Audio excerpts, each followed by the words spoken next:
Ladies and gentlemen, it is time to go racing once again on the channel here today. Another NASCAR 06 Nextel Cup Series race on our Do It for Dale series on, of course, again, NASCAR 06 Total Team Control. This is a GFS Marketplace 400 at the Michigan International Speedway today. And of course, this weekend, NASCAR's in Michigan in real life. So again, coincidentally, for like the fourth straight week on the channel in the NASCAR 06 season, we are going to be racing at the same track that the Cup Series is racing at in real life this weekend as well. Like and subscribe for more daily NASCAR content as we get into today's full race live stream, live realistic commentary. This is our first NASCAR Cup race on NASCAR 06 since Sunday. And if you did not watch the last race on Sunday night after a live commentary of the Indy NASCAR race, well, it was a wild one. And if you did miss it, I highly recommend going back to watch it. It was extraordinary, to say the least. 13 cautions in just a 90-lap race.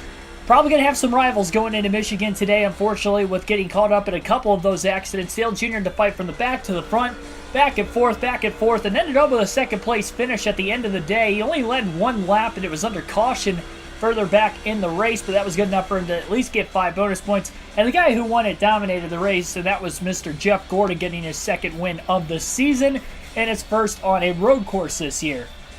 No more road courses the rest of the season, just 2 and done for the NASCAR 06, or I guess 05 schedule at this time period. But it is time to go to a very fast racetrack. Drafting will be important, and the restarts will be wild, because they definitely were in the first Michigan race earlier this year. That's where we saw the majority of the cautions were basically bunched up on the restart, so we'll see how wild it'll get today. May not be as wild as Watkins Glen, but we'll see. You never know. Again, like and subscribe for more daily NASCAR content, and we'll get qualifying underway. No practice for today's race. My setup, if I remember correctly, was pretty good at the end of the last race, so I'm just going to keep it here. Luckily, this game saves the setups when you go back to the same track.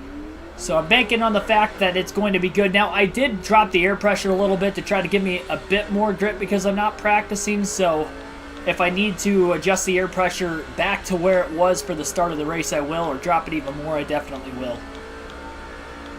Michael Turner, NASCAR Cup Series 2311 Racing, Wade Selinsky, Billy Carjoy, and others, welcome into the stream. 2 laps to try to set the quick time today for Dale Jr. You get to see the tracker at the bottom of the screen to see where he's tracking on both of his laps. Qualified outside the top 10 at Watkins Glen. That definitely hurt him, putting him in the 14th place starting spot. Track position going to mean quite a bit at Michigan. It's hard to pass on the longer run, more so with the leader, but I don't think the leader's going to pull away much today with, again, how much of a draft you can get down these very long straightaways at MIS. Got the alternative paint scheme once again for Dale Jr. I keep forgetting to put the traditional Budweiser 8 scheme on here, so one of these I'll remember to do it. A little wide off turn 2 for Dale Jr. Got back in the gas a little bit too soon, and that's going to cost him quite a bit on lap 1. He's going to really need a perfect second lap if he's going to want a good starting spot today. Starting to trend back in the right direction in turns 3 and 4 as he drove it in really deep. Got it to stick that time. It's going to be right about mid-pack after lap 1, and that was mainly because of that mistake off turn 2. It was a 39.195 on lap 1. Junior needs to be perfect, though, on lap 2. I don't think he's got enough speed to get to the pole anyway. Well, you never know. He actually was really good through turns 1 and 2. He picked up a lot. Oh, a little bit of a mistake, though, on the backstretch.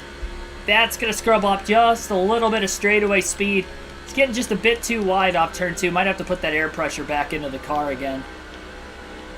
Try to loosen it up just a hair. Turns 3 and 4, it's fine. 1 and 2. Sails off a little bit wide. Junior going to go down to the apron into the tri-oval. 39.006, not bad. Well, okay, never mind. He fell back quite a bit. 20th place. I actually thought he was going to be right around top 10. Kurt Busch will be on the pole for today's race. It looks like there are 3 cars for Roush Fenway Racing started in the top 5. And points leader Carl Edwards starting in the 7th place position. So mid-pack for Dale Jr. for the second straight race to start.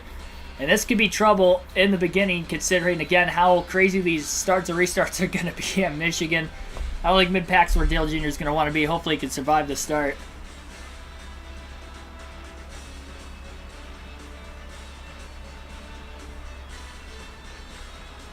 Leaving for Michigan tomorrow. Enjoy the Xfinity race tomorrow. We will be streaming tomorrow night on the channel when I get off work again. Just an FYI. We'll do the Xfinity, well, I guess Busch race at Michigan. After the Xfinity Series wraps up tomorrow evening. Green flag is in the air. We're underway. Dale Jr. did not get a good launch off the start. Didn't even realize Jimmy Johnson was underneath him, and that is one of the rivals from Watkins Glen. 3x3 in front of Dale Jr. off the exit of turn 2.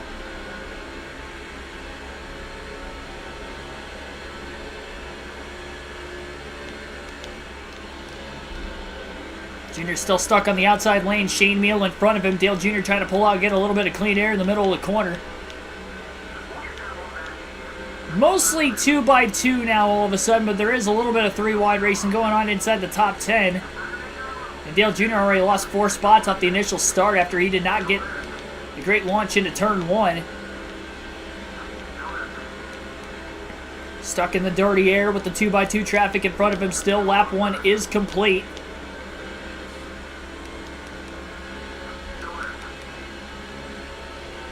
No live commentary this weekend. We'll be going to the Cup race Sunday at Michigan.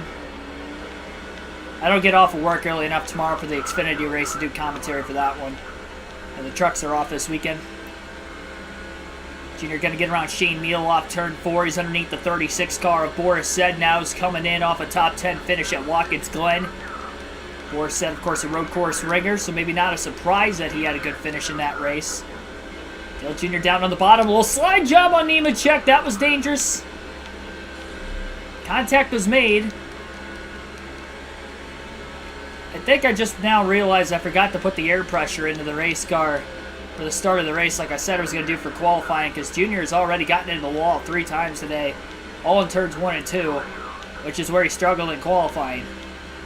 He's going to have to figure that out, or he's going to start scrubbing some speed off the car if he keeps getting damaged, especially in the early going with a long ways yet to go in this 400-mile, 200-lap race.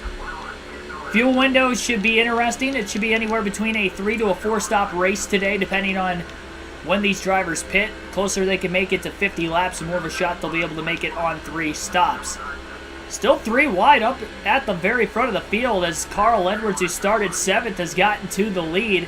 Junior's 3 wide himself on the outside as they enter turns 3 and 4. Going really wide as he cannot hold this third lane. No rubber up there. Laid in. Mike Bliss down underneath the 8 car of Dale Jr. as he tries to draft behind Sadler in the tri-oval. Jr. trying to fight to get back down to the bottom again. Dale Jr. trying to catch Carl Edwards for the regular season title right now, and he just got to the inside of Elliott Sadler, rather, as he was able to get underneath Mike Bliss. Oh, we got a stack up off turn 2. Somebody got into the wall up towards the front of the field, and Dale Jr. is picking up a ton of positions down the back straightaway. On the inside as he enters really low into turns 3 and 4, flatlines the corner, backs it up in the middle, gets it to stick. I think Tony Stewart got in the wall off turn 2, that stacked up the field behind him, and that lap alone, Dale Jr. goes from about 25th to 13th, and he's on the inside of Jeremy Mayfield for position as well, going for 12th into turn 1. Full sitter Kurt Busch. Oh, we got one car blowing up now inside the top 5, front of the field.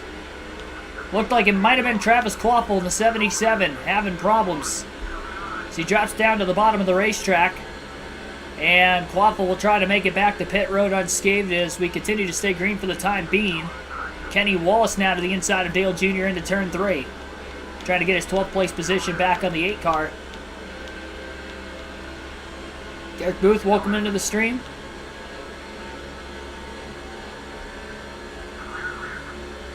Quaffle still limping his way into turn 3 right now. We're probably going to see a lot of engine failures today, considering this is a longer racetrack, very stressful on the engines, especially in this Gen 4 era of NASCAR. First of many, I'd have to predict, as we've already seen one in the early going. Very hard on these RPMs. It's a very fast racetrack. Saw quite a few at Pocono in the last 2+ mile racetrack. Michael Waltrip to the inside of Ryan Newman looking for a spot. Jerry got a great run off turn 4 in the draft to Tony Stewart in the tri-oval, picking up steam under Matt Kenseth. Mayfield to the outside of the 20. Dale Jr. Still underneath the 19 of Mayfield. Trying to squeeze under Stewart. Not going to happen. Now we'll get underneath him off the exit of turn 2. Contact with Stewart. Junior got a little tight off turn 2. He has been a few times already today in that particular corner, in that particular spot, on a consistent basis. So he's going to have to be careful if he's underneath cars going forward, especially at these high-rated speeds. It'd be easy to have a pileup of some sort. Junior trying to get around Kurt Busch in the 97. Look at Busch blocking top to bottom, trying to hold his track position. Junior is on the inside of Busch into turn 1.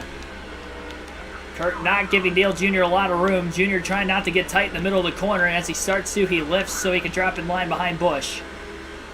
He's going to have a better shot at passing cars in turns 3 and 4 likely today. Didn't have enough of a run, though, into turn 3 to pull underneath the 97. Busch looking to pass the 12 of Newman as well. Junior's able to really get down extremely low in the middle of the corner, especially in 3 and 4, at least while he's still only got 9 laps on his tires this time by. Michael Waltrip not fast enough to keep up with the top 5 in front of him. Kind of holding off these cars behind just a bit. Mayfield to the outside of Dale Jr. That was a risky move by Jeremy Mayfield, considering the 8 car's been tight off turn 2 quite a bit. Jr. goes up to try and side draft Mayfield as Jeremy gets by him with a clean pass for 9th place. Ryan Newman finally fights to the inside of Michael Waltrip for 6th. Junior standing in the gas. Newman clears Waltrip. Kurt Busch to the inside of the 15 car now as well. 3 wide, nearly inside the top 5, middle of the tri-ovals at fan back to 2x2, and Edwards is in the lead again. And now it looks like they're 3 wide into turns 1 and 2, up for about 2nd place. Junior's car is turning almost a little too easily. He's not trying to go down to the apron. Backs the corners up a little bit. Obviously, that would help with this car being a little tighter in turns 1 and 2 as well. Mayfield trying to get around another DEI car on the outside of Waltrip that time into turn 3, but did not work. And I think the 99 of Carl Edwards got stuck on the outside. Biffle leads for the first time today, and Edwards looks to be falling towards the back of that 5-car pack at the front of the field.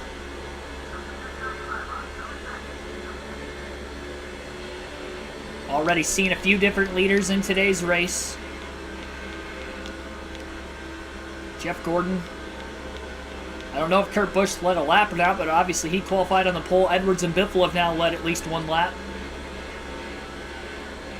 Probably going to see quite a few lead changes today. Dale Jr. looking underneath Waltrip, can't hold it. Definitely got to consider loosening this race car up if you're Dale Jr. going forward. We'll see how the longer run plays out, if maybe his car will loosen up naturally as the air pressure continues to build. He has cleared Waltrip on the front stretch, though, for a spot as Mikey is starting to go backwards. Tony Stewart to the inside of the 15 as well. Jeremy Mayfield looking to pull out a line, trying to make a pass. Kurt Busch, I think Mayfield won at Michigan in 2005 in this very race, if I'm not mistaken. You'll have to comment in the chat below if that is correct or not, but I think he did. So maybe not to a surprise that he is running really well in today's race. He was always pretty good on these bigger, faster ovals like a Pocono or Michigan. Seemed to be a strong suit in the Cup Series. Waltrip now outside the top 10 after Stewart got around in that last lap as well. Turns 1 and 2, Junior hooks the bottom perfectly right in the middle of the corner. Got down near the white line, but not below it with the left sides that time. In the draft now, on the back straightaway as we continue to be caution-free at lap 14. Big run for Earnhardt, taking the risk down to the apron through 3 and 4. That time he intentionally went there to try to get underneath the 19 car, and it seemed to have worked. Staying behind Kurt Busch for the time being. Now he'll move up to the outside to block Mayfield and clear him into turn 1. We'll stack up 2x2, and a little too deep of a dive. Mayfield's going to get right back around Earnhardt on the outside in turns 1 and 2 again. And Junior hops in line to draft behind the 19. Trey's Rail Fanning, welcome into the stream. A lot of racing action going on here in these first 15 laps. 3 wide for second, into turns 3 and 4 again. Edwards keeps being that third car on the outside a lot. It's allowing Greg Biffle to really pull away from the field. Dale Jr. trying to go to the apron through the tri-oval as Mayfield's underneath Bush for position. Jr. was trying to take him 3 wide. Didn't really work.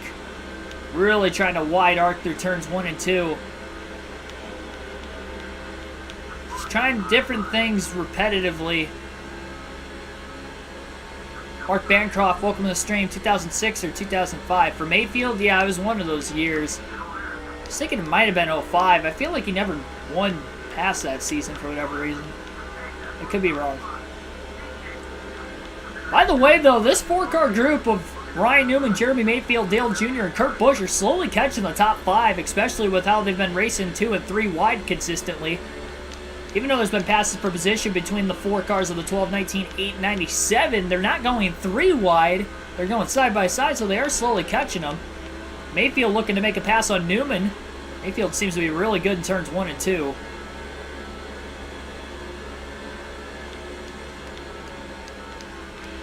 Bancroft, welcome to the stream, by the way. Kurt Busch starting to lose. Mayfield, Earnhardt, Newman now. Dale looking to the inside. Into the tri-oval, going really low again. Not going to be able to take it 3 wide on Mayfield and Newman, who are side by side, aggressively side drafting each other into turns 1 and 2. Junior's got to run, middle of the corner. Mayfield trying to slide up clear of the 12. He does. Dale Jr. down low. Already going to get around Ryan Newman.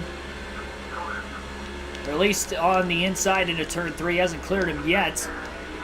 And clears him in the middle of the corner and also drives to the inside of Jeremy Mayfield. So he looks for 6th place. Trying to take the shortcut this time. Junior back up to try and block Newman into turns 1 and 2.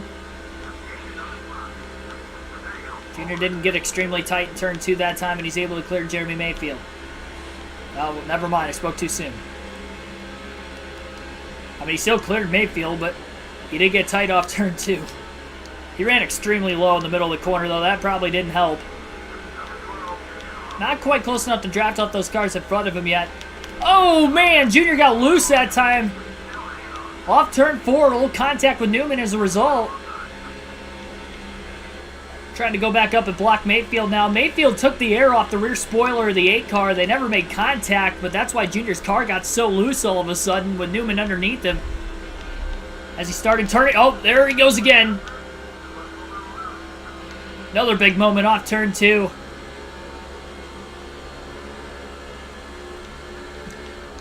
It's crazy how much air gets taken off the rear spoiler on these cars. Junior's got a little bit more of a gap that time. Mayfield picked a little bit of a different line, and Dale Jr. was able to run cleanly. Gonna try to break the draft in the middle of the tri-oval. He's doing a bunch of things different right now, trying to get away from this 19 car.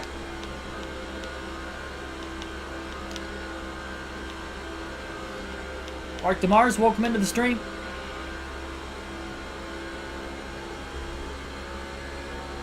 Greg Biffle taking control in this race early, though. Not a gigantic lead, but he's managing a good gap right now. Just enough that they're not able to really draft behind him, which is helping.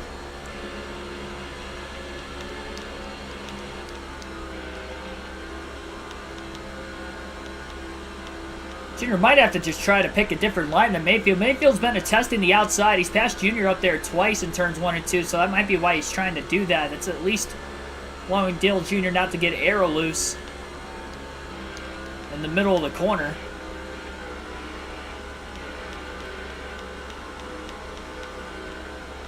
Trying to get to Jeff Gordon. Still not quite close enough. Dale Jr. is about 1.8 seconds off the race lead. Mayfield looks high again into turns 1 and 2. Jr. hooks the white line all the way through the middle of the corner. See how much more straightaway speed Mayfield will get in the draft of Earnhardt, plus getting the run off the banking on the outside.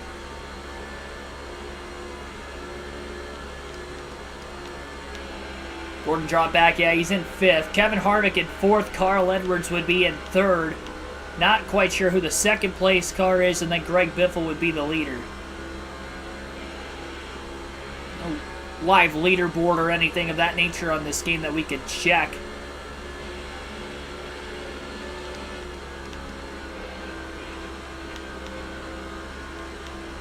Side by side for 2nd as Edwards is on the inside of another car.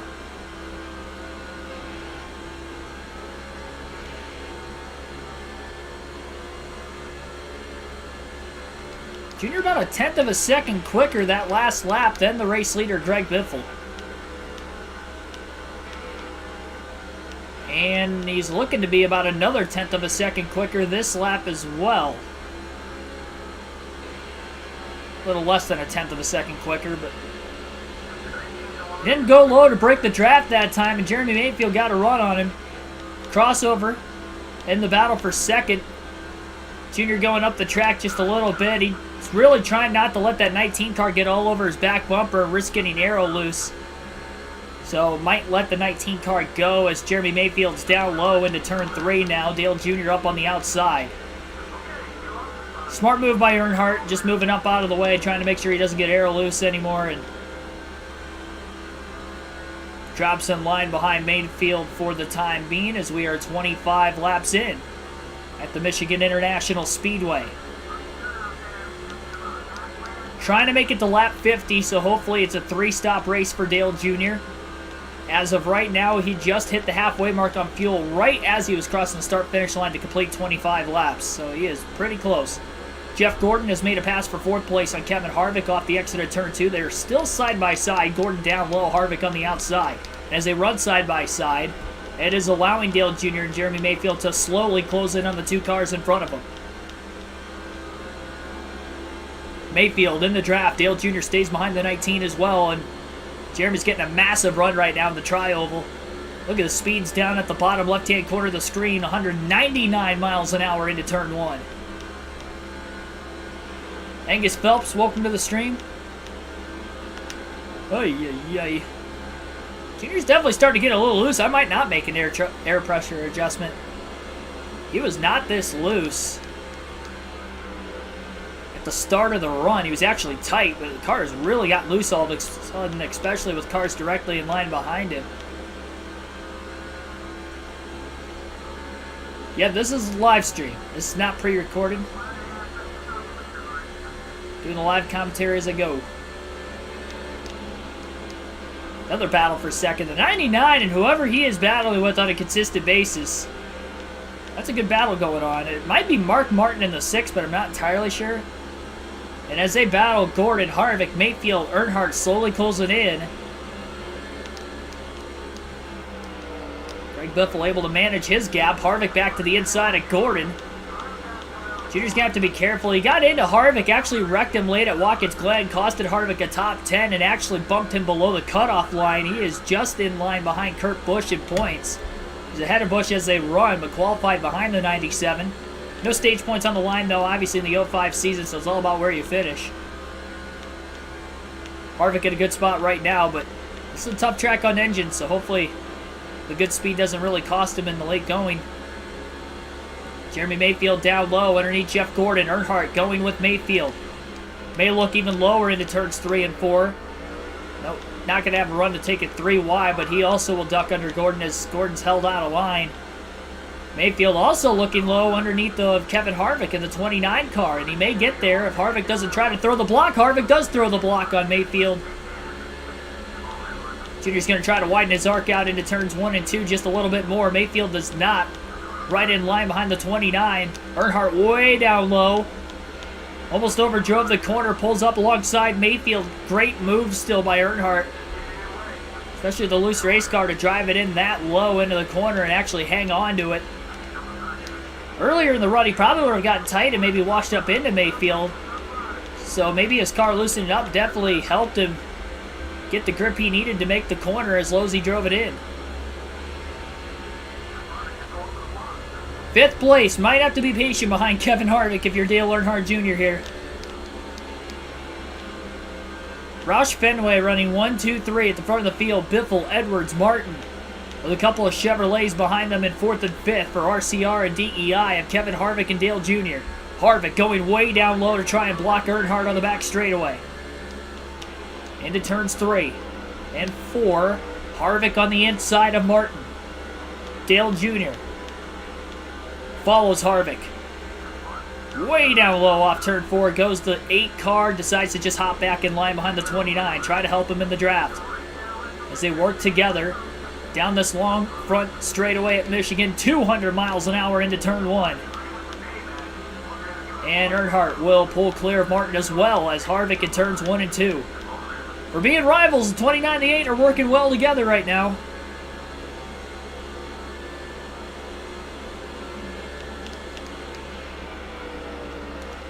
Yep, I am racing and commentating at the same time. Oh boy, that was a close call there. Junior accidentally got into the back of the 29 of Harvick that time. And these guys are closing in on Biffle. They're definitely within drafting distance now. 38.6 was that last lap for Dale Jr. A very quick one at that. We'll see if Edwards can maybe get around Biffle again. Bonus points are scored for the driver who leads the most laps. Biffle's led the most so far. Biffle goes wide off turn 2. Edwards going to the bottom for the lead. Harvick down low to block Dale Jr. And Harvick may try to take it 3 wide into the corner. Earnhardt got a little loose. They are 3 wide for the lead at Michigan. Harvick down low. Edwards in the middle. Biffle up high. What a pass by Kevin Harvick if he could actually make it work. Junior didn't try to help him anymore. Still 3 wide. He goes up to side draft the 16 of Biffle. Oh, contact. Edwards really stuffed the 8 car down low. Knocked Earnhardt out of shape, and Biffle hangs on to 3rd. And Martin's got the momentum up high. Edwards trying to block Biffle now, so we got a good 5-car battle for the lead going on at lap 34 of 200. Junior so close to staying in line behind Harvick to get up to 2nd. Instead, he had to remain back at 4th. Dives back underneath Biffle off turn 4. And Biffle, who led just 2 laps ago, is now back to 4th. Just like that. Edwards potentially going for the lead underneath Harvick. Harvick is the 5th different leader in today's race. Junior maybe getting a little arrow loose with the 16 car behind him. Held onto it well. Oh, Harvick takes a swing at Dale Earnhardt Jr. Jr. hangs onto it as Harvick drops down to the apron as well as Earnhardt on the back straightaway. Biffle back to 2nd, and Harvick will lose a lot of time into turn 3. Well, he tried to take Earnhardt out there. My goodness. I don't know how both cars held on to it as well as they did. That was a hard lick at high speeds down the backstretch over 190 miles per hour at point of contact. And Harvick definitely messed himself up as he's back to 6th, moving Mayfield inside the top 5. The highest running Dodge in the field right now. Outsider, welcome into the stream. And the 5-car battle has gone now to a 3-car battle after the contact from the 29 to the 8. Junior underneath of Greg Biffle for 2nd. He's got the spot again. Earnhardt looking for 5 bonus points if he can get it. He's going to slide clear of Biffle. Biffle with a potential crossover. Junior back in the draft now behind Carl Edwards. 200 miles an hour into turn 1 again.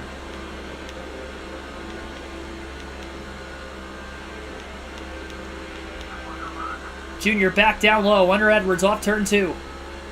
Side by side for the lead again, trying to side draft the 99. It's going to be tough to get around the leader. Not a lot of help from behind anymore. Biffle's falling back just a little bit, plus he may go with his teammate Carl Edwards. Off the exit of turn 4, Junior clear, barely. Off turn 4, now down low to block. 5 bonus points for Dale Jr. as he leads his first lap of the day. 6 different leader and 38 laps at Michigan, and Edwards is going for the lead into turn 1 again. The top 2 in points running side by side. Junior getting a little loose off turn 2. That's going to allow Edwards to clear him. At least Junior got his lap led before we got to pit stops. And just coming to complete 38 laps this time. Junior just hit a quarter tank of gas left in that race car. Way down to the apron in the tri-oval, desperately trying to get under Edwards, not going to be able to do it. Back high now to block Biffle into turn 1. Earnhardt trying not to get Arrow loose with the 16 car in line behind him. Biffle actually got tight, it looked like. Middle of the corner. Biffle down low to block his teammate Mark Martin. Patrick Shadley, welcome into the stream.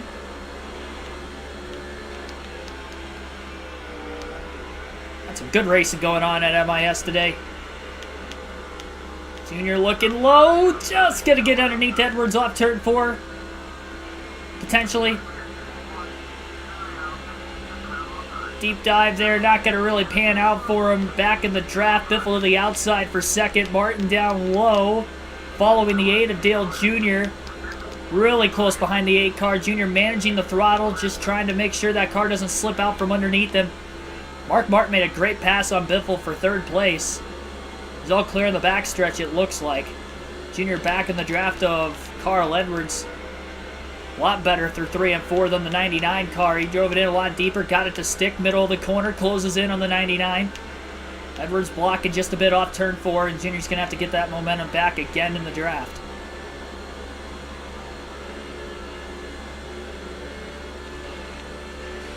Oh, a bit too wide that time.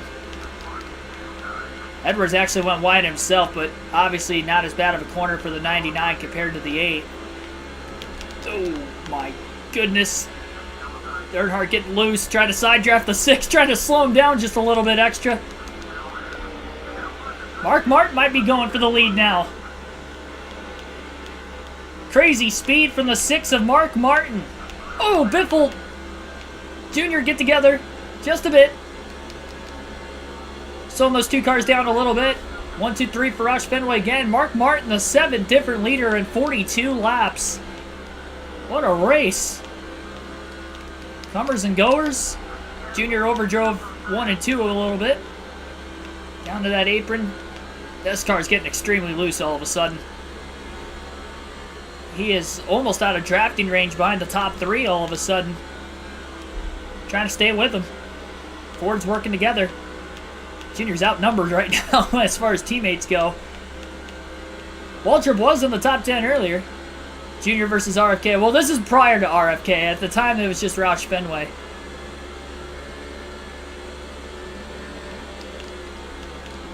Biffle underneath Edwards for the lead. Mark Martin is winless this season.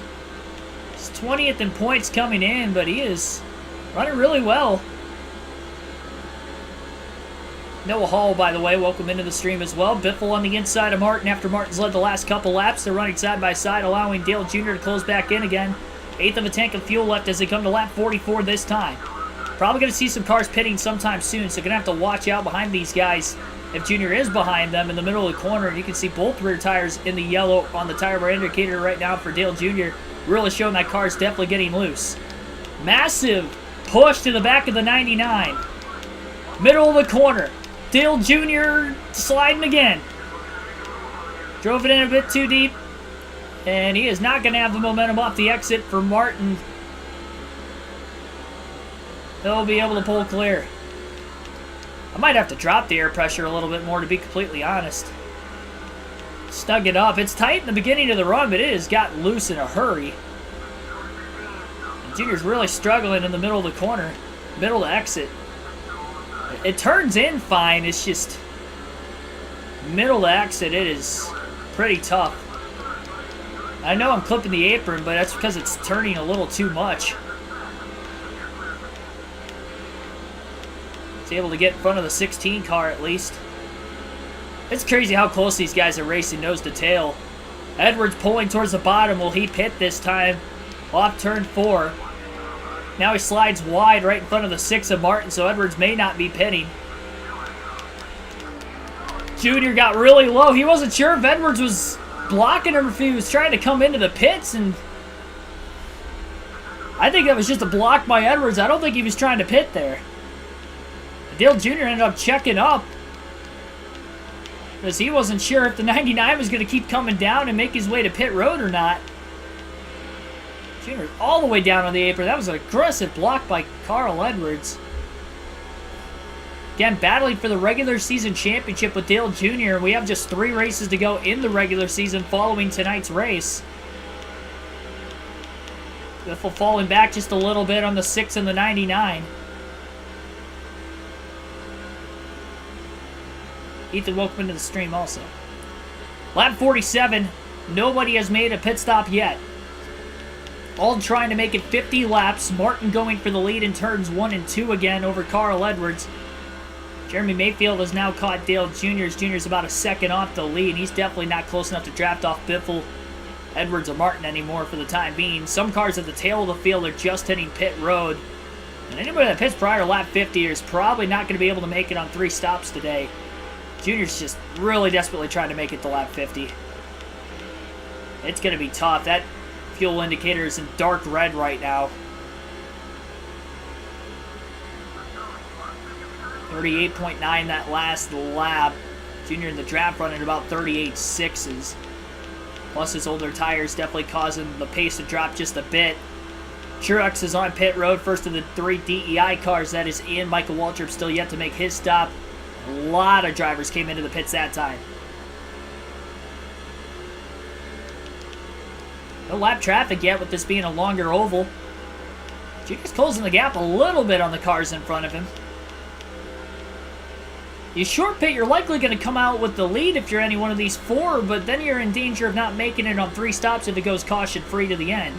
We haven't had a caution-free cup race on this game, though, so it's very unlikely that it would go caution-free, but you just never know.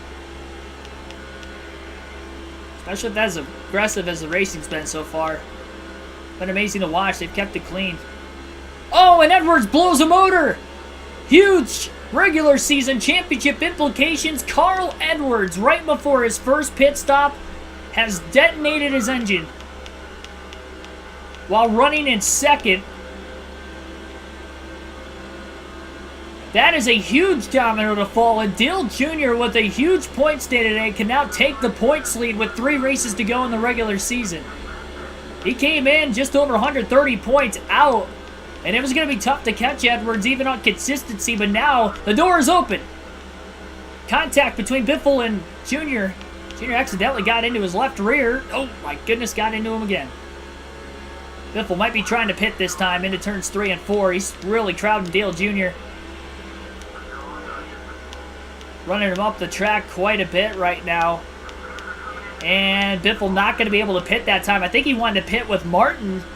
We are at lap 50, coming to 51. I think Junior might have pushed it too far himself. Is Biffle and Earnhardt going to be able to make it back to pit road? Dale Jr.'s out of gas. Junior is out of gas in 1 and 2. He pushed it a lap too far. He was really trying to make it on a full tank. Here comes Jeremy Mayfield on the outside off the exit of turn 2. Junior's going to pull down to the bottom so he doesn't get creamed. Oh, this is going to cost Earnhardt a lot of time, and he's got to hopefully make it back to the pits. He ran out at a terrible moment.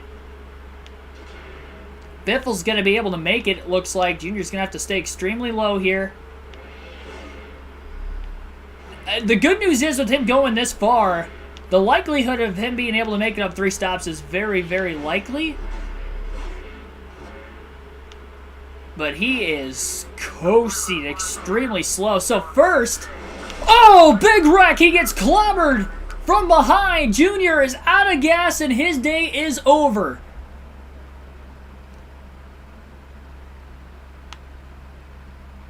Wow. Oh, it didn't let me...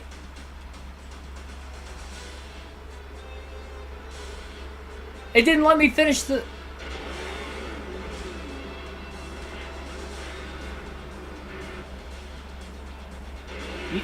Why wouldn't it let me do the, Oh, man, I'm confused.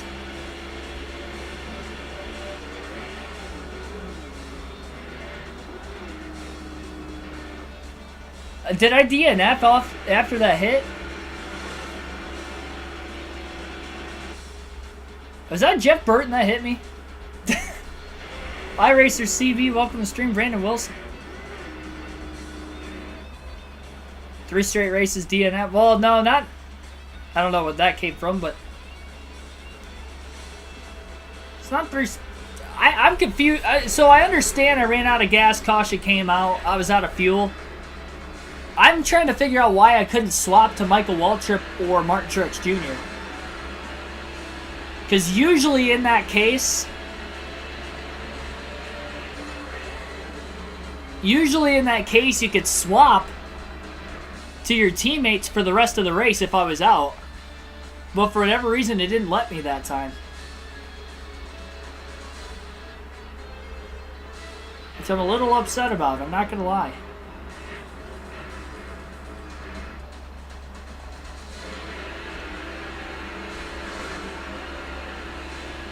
I honestly didn't even see you guys telling me to pit at the time. I wasn't really paying attention to what lap we were on. I was kind of wanting to pit at lap 50, and I wasn't paying attention. I think we were going to make it to pit road, but somebody else was trying to pit at the same time and just clobbered us. Because we were on the apron towards pit road, and they were probably, I mean, they were slowing down, but they were well over 100 miles an hour at impact, and we were going like 50. Can we retry that? Unfortunately, we cannot. That is the second DNF of the year for Dale Jr., and that was not a good timing because Carl Edwards blew an engine right before Jr. had wrecked. I'm just upset. So, two things. One, obviously, I'm upset I did that. It was lap 51. Yeah, I realized that when I got to that lap, I was like, I don't think I'm going to have enough fuel to make it back. I'll have to look back to see who wrecked me. Don't go anywhere. I think I'm just going to run the Busch Series Michigan race on this stream. I wasn't planning on doing a doubleheader, but we DNF'd in the first half of the race. I'm going back to see who hit me first. I was going 49 miles per hour at impact. That happened so quick. I didn't even see anybody. I think it was Jeff Burton. It looked like the Singular Wireless 31 car. It's unfortunate because usually you can swap to your teammates. I DNF'd at Charlotte in the Coke 600 earlier in the season, and I was able to switch to Martin Truex Jr. for the rest of the race because Michael Waltrip had blown an engine before I did. So, unfortunately, that's the second DNF of the year for Dale Jr. He's actually going to score more points than Carl Edwards. Unfortunately, though, he's not going to gain many more points. And how about an upset winner today? John Andretti is going to win what was likely looking like a fuel mileage race at Michigan. And Andretti has just won at Michigan. Not in IndyCar either. One caution for 5 caution laps today. That was the yellow you guys obviously saw. 2 hours, 42 minutes total time of the race. 0.4 of a second margin of victory. 147.97 miles an hour and 35 lead changes. Andretti led just the final 4 laps, which tells me he was able to pretty much outclass the field on fuel mileage there at the end. I think it was Jeff Burton that wrecked us, so he'll probably be a rival at Bristol, unfortunately. I mean, I'm not looking for revenge off of that. I mean, I tried to stay as low as I could. I was on the apron. I mean, there's nowhere else I could go, but they were trying to pit, and they clobbered us. So John Andretti wins. Kyle Busch finished second. Kenny Schrader third. Terry Labonte fourth. Jeff Gordon rounds out the top 5. Mark Martin sixth. Fantasy driver David Langford finishes 7th. Casey Kane 9th. Casey Kane 8th. Tony Stewart 9th. And Elliott Sadler rounds out the top 10. Michael Waltrip finished 12th. Led some laps as well. And then Martin Truex Jr. finished 27th. Led some laps. Dale Jr. got 1 lap let in, so he got 5 bonus points. Oh. So that's not even fair. Carl Edwards blew an engine, came back out the next lap, and finished 39th 1 lap down. So he blew an engine, still finished the race, and actually beat Dale Jr. today. That's some BS. I'm not going to lie. That is not even fair. Travis Quaffle, who blew an engine earlier in the race, also finished in front of Dale Jr. He came back out to complete some laps well off the pace. Kevin Harvick did not make it back out on the track. Neither did Ryan Newman. They both led laps and DNF'd early as well. Junior led 7 laps. I didn't think I led that many. I thought I only led just 1 lap. I think the game credited me extra laps led for whatever reason. That's terrible. I should have at least beat Edwards by a couple points today. Instead, he beats me by a couple positions. And we both led laps. We just lost points to Edwards when we should have at least gained a couple, at the very least, even with the DNF. Needless to say, it looked like 4 drivers, well, 5 really had engine problems, with 2 of them finished. 3 DNFs, it looked like. Trying to figure out who led the most laps. It looks like Casey Kane led the most laps, 28 laps led. Yeah, quite a few lead changes. John Andretti has won at Michigan. That was not what I was expecting today. Again, don't go anywhere. We'll run the Busch Series race in this stream. And we also will check out the point standings for the Cup Series. Gosh, this is going to mess up the regular season championship. Both Edwards and Dale Jr. had problems today. The top 2 in points had problems. Edwards is still going to have the points lead because he was like 130 points roughly ahead of us, a little more than that. And we lost points to him now, and we still have 3 races to go in the regular season, but I had the chance to take the points lead if I just would have had a good finish. Because there was no way Edwards was, even if he came back out on the track, he was going to finish like 39th. And Dale Jr. loses 2 spots in points. Again, the regular season standings coming into play here, so that could be costly for Earnhardt. He's 148 out of first. As Carl Edwards only a 79-point lead over Jeff Gordon. Top 4, all within 1 race worth of points of each other. Championship contender. Yeah, talk about major regular season championship implications today between Edwards and Earnhardt both having problems. Not at the, I mean, both like 1 lap apart from each other. Engine blown for Edwards. Coasted into the pits off turn 4. Next lap, I run out of gas, get creamed by Jeff Burton. My day's done. And then I can't transfer to Truex or Waltrip. Which Waltrip had good speed in the early going. I wonder if I could have competed for a win with him. Which is kind of unfortunate. And Truex didn't have a good run either. We could have actually had him have a good day. And potentially pick up on the cutoff line with some drivers having problems. But instead, Truex is going to fall back 1 spot in the standings to 18th. And in his rookie season, it's not looking likely that he's going to make the chase. Mike Bliss lost a spot in points there, but he's still somewhat comfortable. He's over 200 points ahead of Elliott Sadler on the cutoff line. And honestly, it's a 100-point gap between Kurt Busch and Elliott Sadler. Sadler climbs 2 spots in the standings ahead of Newman and Harvick today, who both blew engines. Actually, Harvick might not have blown an engine, but I know Newman blew an engine. Kyle Busch had a 2nd place finish. He closes that gap. He wants a shot at the playoffs yet, or the chase as well. Jeremy Mayfield was having a good day early. Mark Martin had a top 10. He's competing for it early on as well. This is really shaking up the points. We're still comfortably above the cutoff line. I don't think we're mathematically locked in yet. It's pretty close. Let me do the math real quick. I want to see if we're mathematically locked in before we... Well, I learned my lesson for the Busch race not to push it that far on fuel. I didn't even mean to. I honestly meant to pit at lap 50, and I lost track of what lap I was in when Edwards blew his engine. I was so worried about Edwards blowing an engine coasting in the pits, and when he did it, I was like, oh shoot, it's lap 51 now. I should have pit that lap, and yeah, it cost me.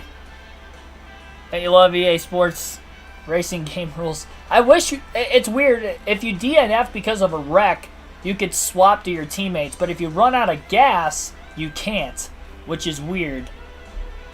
Because I wish we would have been able to at least finish that race and postpone the Busch race.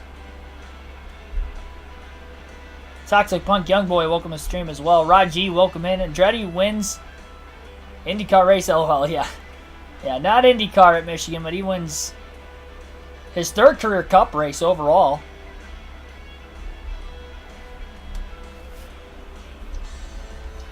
And this time in the 14 car for MB2 Motorsports, I believe, is the entry.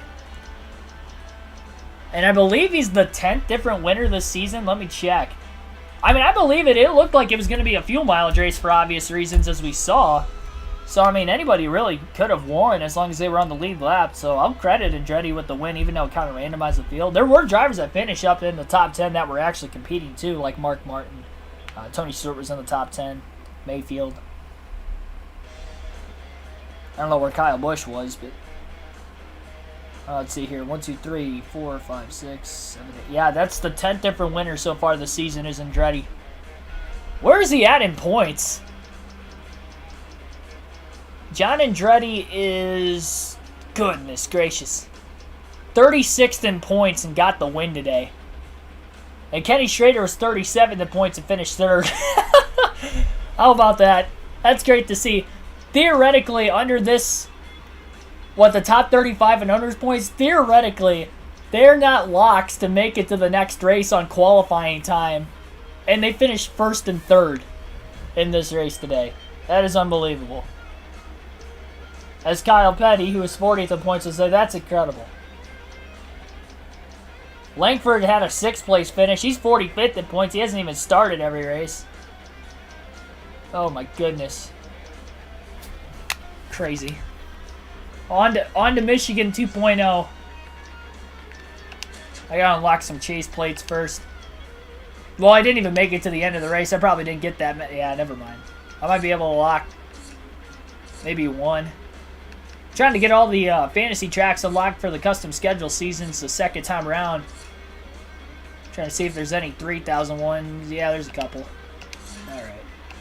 Good enough. Now I gotta double save this. Yeah, it looks like we're going to be Busch Series racing. Hey, I mean, I will say that was good racing for the first 50 laps until I DNF. And I didn't DNF because I lost control of my car. I DNF because I ran out of fuel and got just drilled by Jeff Burton trying to come into the pits simultaneously. That was just terrible timing. It was a realistic accident, I'll give it that. I might have been able to make it into the pits, but obviously when that happened, I had no chance. Oh, I almost didn't save it again. I always double save on the PS2 just because I don't always trust the autosave.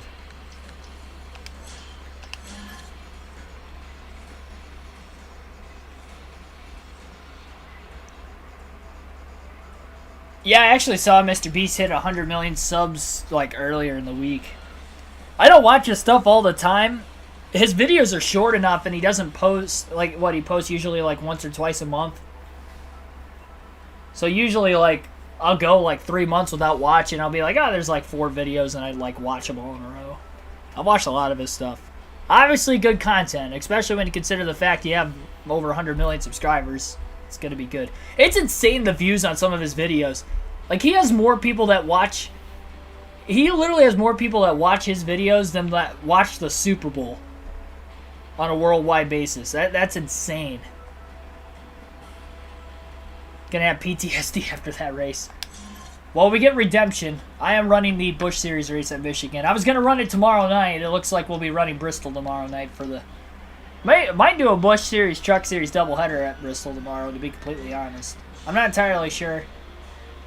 Both those races are going to be kind of short, so I may potentially do that.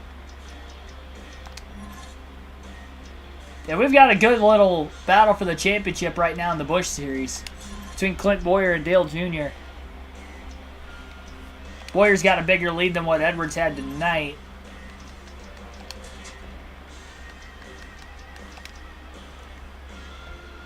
I have not raced at Michigan yet, though, in the Busch Series. I'm not going to be able to practice the car. I'll qualify, but I'm going to have to guess on setup. Try to remember somewhat of what I had in the Cup car. So that might be a disadvantage in the Busch Series.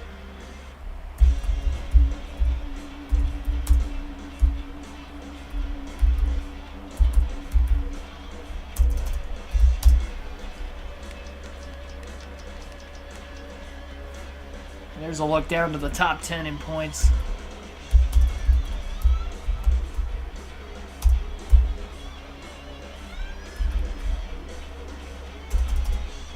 I won't put the wins list in just so we can get things going here shortly.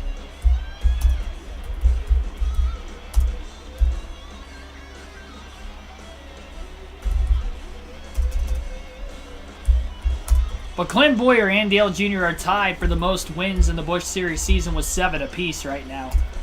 On top of the fact that they're top 2 in points. This could be an epic 1-2 battle between them.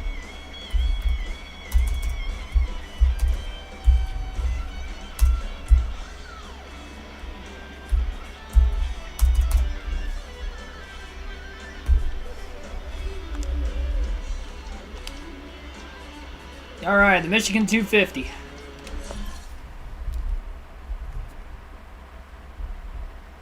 Well, hit that like button, subscribe for more daily NASCAR content if you have not already. There's going to be people tuning in for the stream during our Busch race, and they're going to be like, wait, I thought you said this was the Cup race.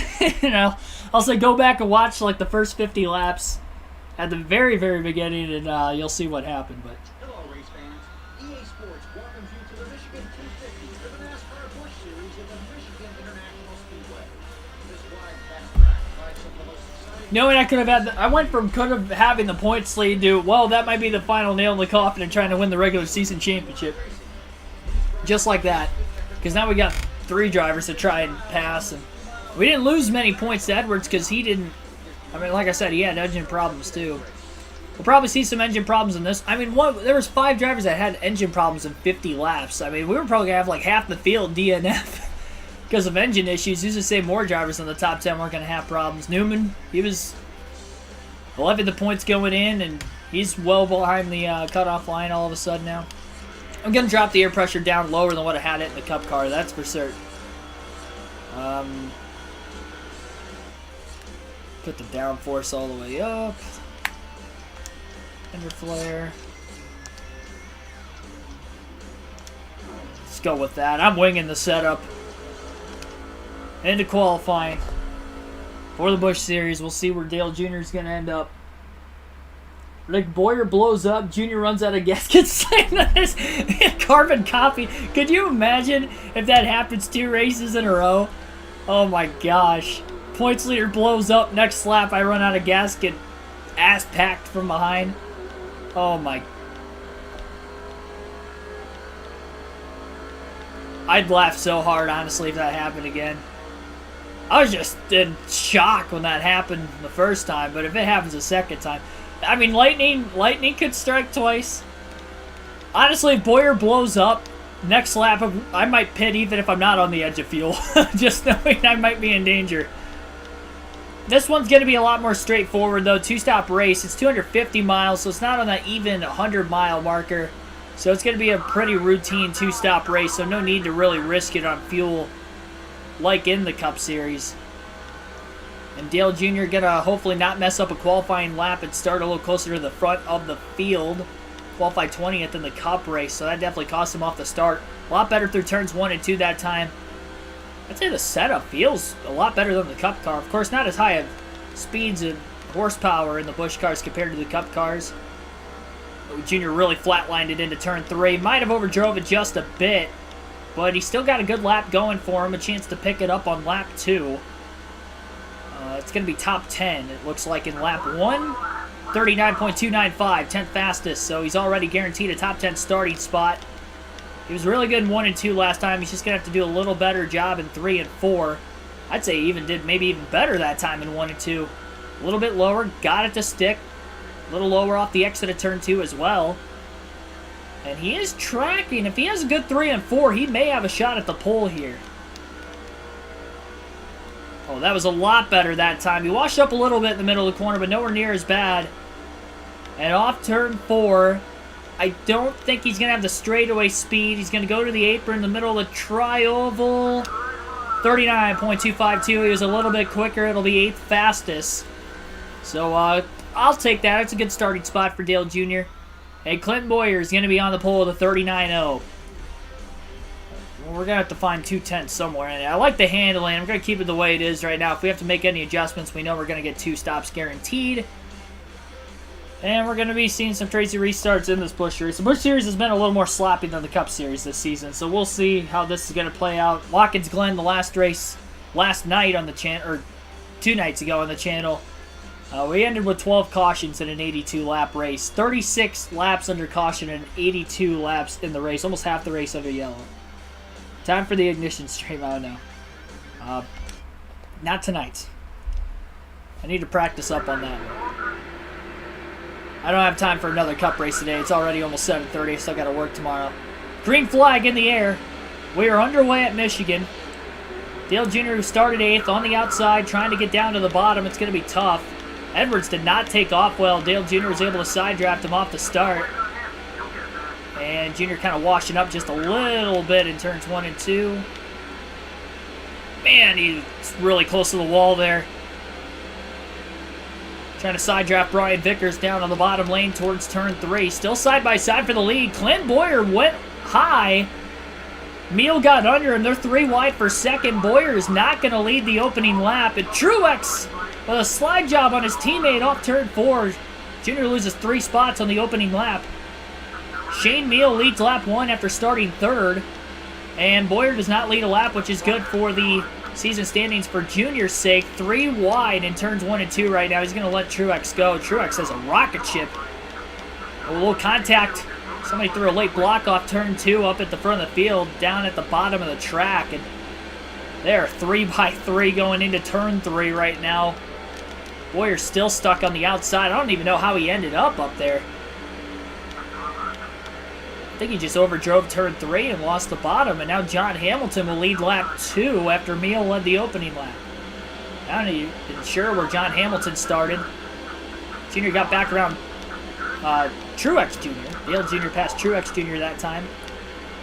That last lap through turns 1 and 2. Dale looking down low underneath Aaron Crocker, slides up a little bit, lifts out of line. It's going to be dangerous trying to pass that 2-car, high-rated speeds. Bobby Labonte now to the lead off turn 2, getting around John Hamilton. We are pack racing at Michigan on this restart. Junior to the inside of Boyer. Boyer is almost outside the top 10 already. He's trying to get away from the 2. Boyer slams him, and Boyer gets up into another car on the outside. He got into Truex. They hang on to a no caution. Aaron Crocker somehow missed him. She was on the outside right behind Boyer. I don't think she got a piece of it. He tried to take out one Chance 2 Motorsport car. He ended up taking out the wrong one. Truex got the worst end of it there, and Dale Jr. is in 8th. Boyer having problems and maybe throwing his championship lead away. I mean, he's going to have the lead regardless today. 3 wide for the lead towards turn 3. Shane Meal potentially going to lose it. Kenny Wallace, I believe, will be the leader at the line. We've got 3 different leaders in 4 laps at Michigan. Ay, ay, ay. When Boyer took a swing, Junior held on to it middle of the tri-oval. Boyer did not. Junior trying to attack. Boyer didn't even lead a lap. In 4 laps, Boyer falls outside the top 10. A little contact. Between Boyer and Edwards, now Dale Jr. underneath Shane Meal. Getting into turns 1 and 2 down to the bottom of the track. Meal is there. Oh, and he got into the side of Earnhardt right in the middle of the corner. Junior trying to get away from Shane Meal. He was worried about Boyer earlier, and now he's got the 32 car after that last restart back at Watkins Glen where he kind of moved him up out of the way. I mean, it eventually led to Boyer, or Dale Jr. rather, winning, but... Oh, jeez. Kyle Busch to the lead now.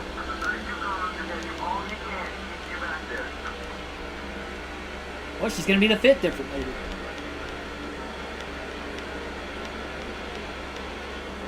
This is a wilder start to this race than even the Cup race earlier. Junior trying to go to the apron to get around Meal. Not going to be able to do it there.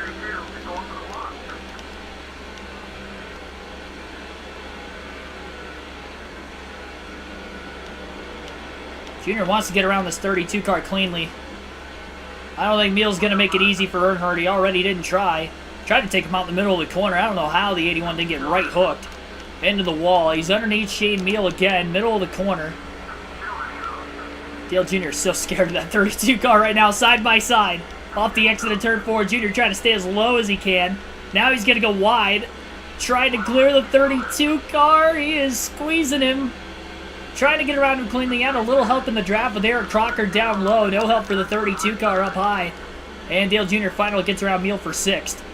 Crocker to 7th, also getting around the 32. Jr. overdrives the corner, has to lift off the exits. Oh, man, still got in the wall as Crocker's now up to 6th. Jr. blocking Meal all the way to the bottom. He's trying to keep him behind him. He wants no part of Shane Meal or Clint Boyer anymore. And Kyle Busch leads at Michigan. Vickers going to get around Meal as well. Vickers, a former Cup winner at Michigan with Red Bull Racing. A little bit later on down the road in NASCAR.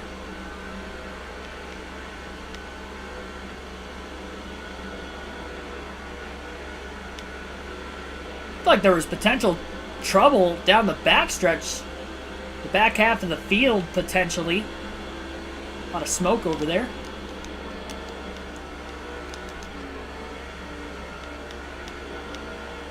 Earnhardt and Crocker kind of drafting with one another right now, trying to catch up to the top 5. Dale Jr. looking low. Quite going to get underneath the 6 car. 10 laps in, somehow caution-free. Only had one caution-free Busch Series race. Is that New Hampshire? 200-lap, 200-mile race on the short track there. Jr. just gets to the inside of the 6, trying to side draft Crocker now.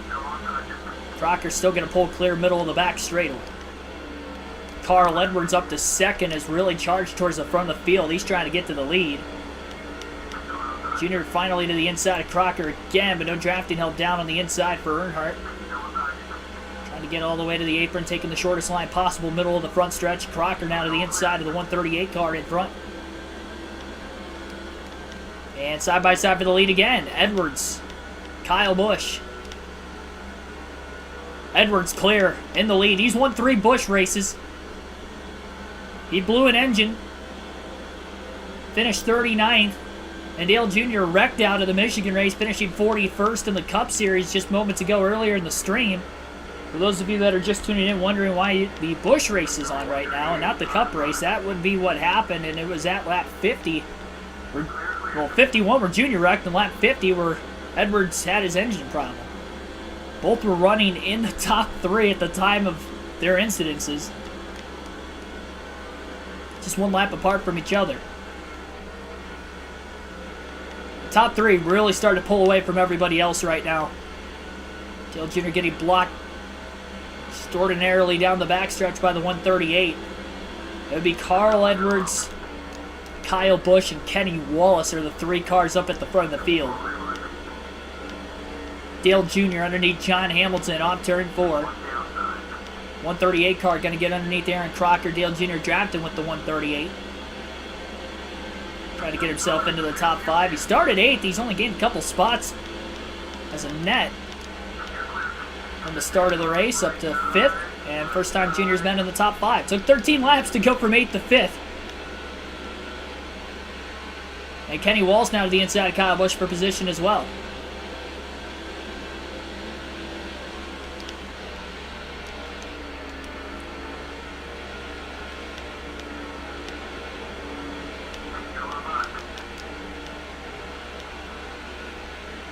Getting blocked off turn 4.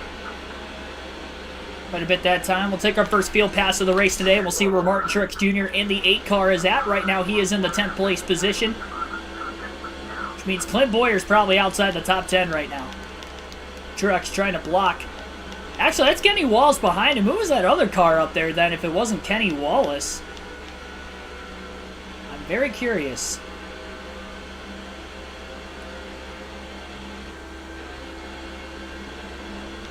You wonder how much damage the 8 cars got as well from that contact with Boyer.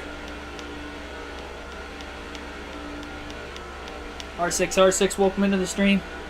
We have to get the chat back on my laptop here. I'll pause it on the back straightaway.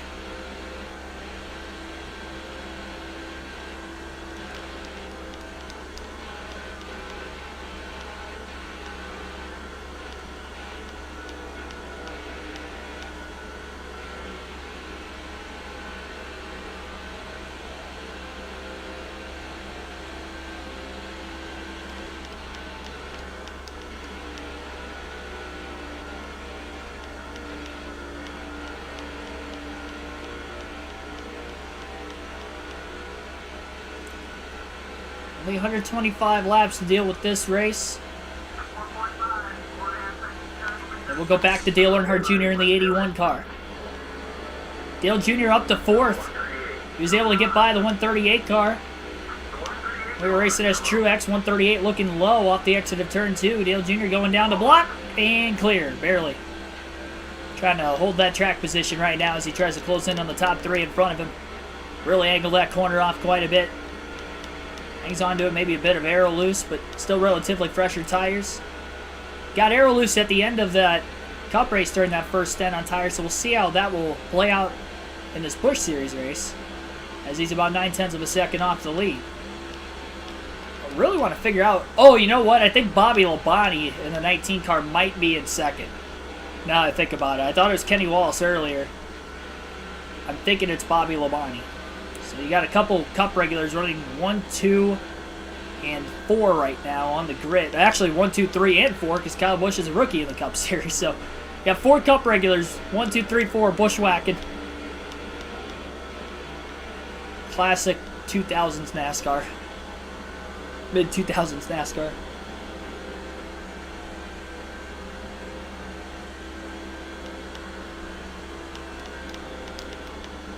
I really got to get the chat on my laptop. Big run the middle of 1 and 2. Kyle Busch starting to lose the top 2 in front of him. He's got Dale Jr. to draft with for the time being. Alright, let me get the chat back up real quick. Sorry for that. Wait, is this the Cup Series? I'm confused. No, this is the Busch Series. I didn't want to really change the title because we did do the Cup race, but I DNF'd lap 50, and unfortunately it wasn't allowing me to switch to either Truex or Waltrip, so I couldn't finish the race like usual if I were to DNF like I did in the Coke 600. It was second DNF of the Cup Series season for Dale Jr. But Edwards had problems too, so he's not completely out of the regular season championship battle, but he is back to 4th in the standings now. Tony Stewart only 79 out of 1st from Edwards. We got a 4-car battle for the regular season championship in the final 3 races going into the Bristol night races, the next race there.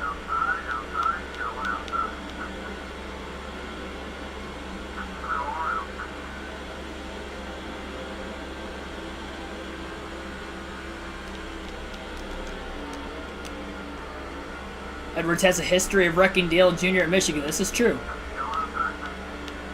It was around this time period too, wasn't it? About 05, 06? Maybe 07, somewhere around there.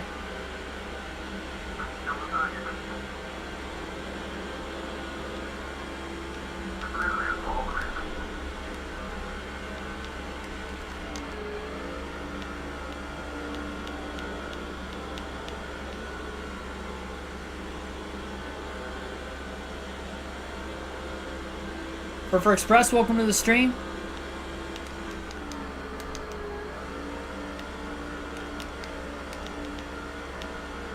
It's no big deal. If anything, with the thumbnail situation, I'll shoot you a message if I end up needing one for that particular day.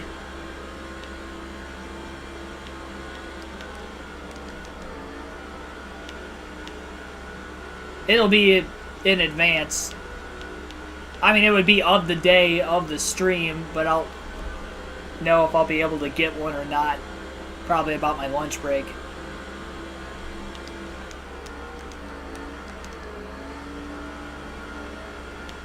I don't think Junior's car is quite as fast as what it was in the Cup Series race. He's having a hard time trying to pass these top 3 cars right now that are looking pretty sporty in the early going. We'll alternate through the different camera angles for the first time today.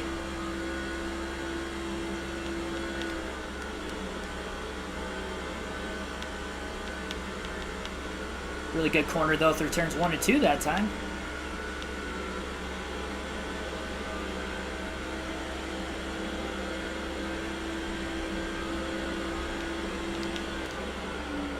Well, I'm not doing live commentary this weekend because I'll be at the race on Sunday. That's what he meant by that. 06 August, Michigan, Junior and Edwards got into it. That was when the crowd booed Junior, too, wasn't it? Junior wrecked Edwards.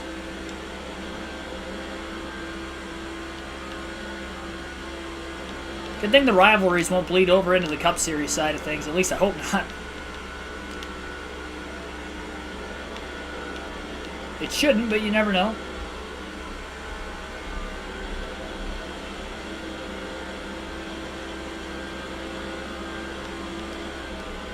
Where's got a lot of time to try to get back into this, but how damaged is his car? Dale Jr. drives it in pretty deep into turns 3 and 4. Hangs on to a little contact with Busch. My goodness, Busch was all over it.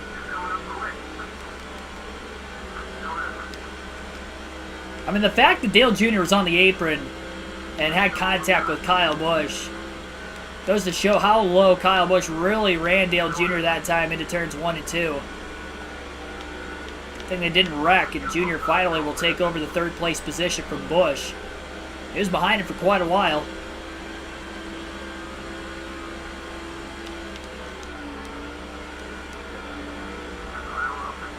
Well, this is the Busch Series race now. I started in the Cup race, I DNF'd, so I decided to run the Busch race tonight as well. We'll cross over for Kyle Busch. And Dale Jr. trying to get him back now on the front stretch. Side by side again between the 5 and the 8. 81, rather. We were in the 8, now we're in the 81. We were in the 8 in this race and the last race. Through turns 1 and 2, Junior slides clear of Busch. Kyle not going to be able to try to get back down to the bottom that time. Junior trying to potentially block into turn 3 underneath Busch. Couldn't get down to the bottom, though, into turn 3. Didn't have enough grip, and Kyle is going to drive back underneath the 81. As these two keep crossing each other over as they battle for third, it's allowing Carl Edwards, Bobby Labonte, who remains single file, to pull away just a bit. They're out to about a 1-second lead over third and fourth place.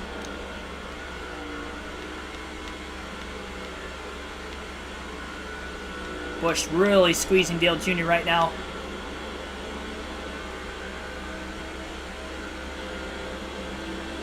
Continues to block him on the backstretch.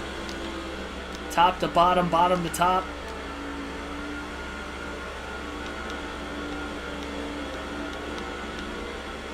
Junior trying to just kind of stay behind him now and draft with Kyle to get back up in the running. Hopefully he can pass him and stay in front of him the next time he tries to make a move. Try not to let those top two pull away too much right now, though. Kyle giving up quite a bit of bottom, though, through turns 1 and 2. Dale Jr. underneath him, side draft in the middle of the corner. Halfway out of fuel, lap 27. Actually, Junior's getting better fuel mileage in this Busch Series car than what he was in the Cup Series earlier. Probably drafting a little bit more, potentially. Kyle Busch really pinched Dale Jr. off going into turns 3 and 4 again. No contact that time. Junior had to lift to keep there from being in contact. And Busch remains in third. Once again.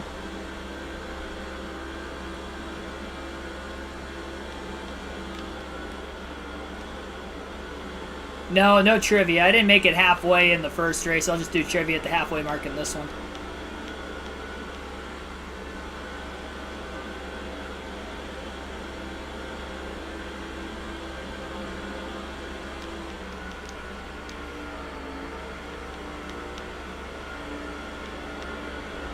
There isn't a rivalry between Kyle Busch and Dale Jr. right now, but, I mean, for the most part, racing clean with one another, but Kyle Busch is making it extremely hard for Dale Jr. to get around him right now.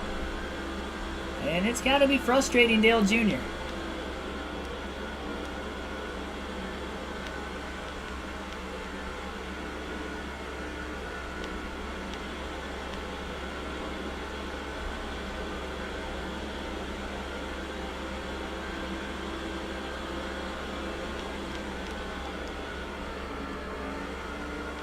I think it was Jeff Burke. Some of you guys are saying Tony Stewart, but after I looked back at the replay, it was kind of hard to tell because of how fast that orange car was coming in. I'm assuming it was Jeff Burton, though. We'll go back to alternating through the different camera angles again as Dale Jr. Kyle Busch still remain nose to tail. Jr. looking low in turns 1 and 2, can't quite get underneath Busch. Busch down low in the middle of the corner, had a lot wider of an entrance. Bobby Labonte still not really there on Edwards for the time being. He's trying to get underneath him though into turns 3 and 4. Jr. gets tight in line behind Busch going up the track. Kyle getting a little out of shape himself there. 5 in the 81 slowly catching up to the cars in front of him though.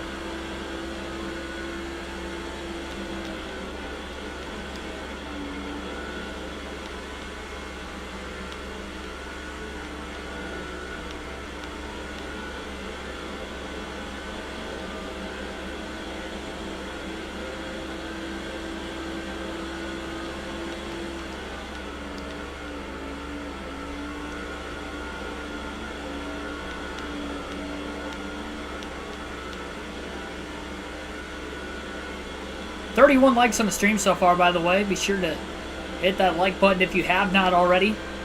Subscribe for more daily NASCAR content. Just over 2.8 thousand subs on the channel as of a couple days ago.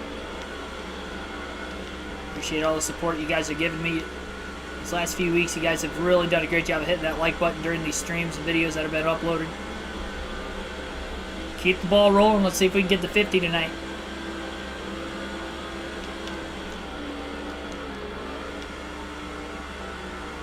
Kyle Busch is within drafting distance of Bobby Labonte.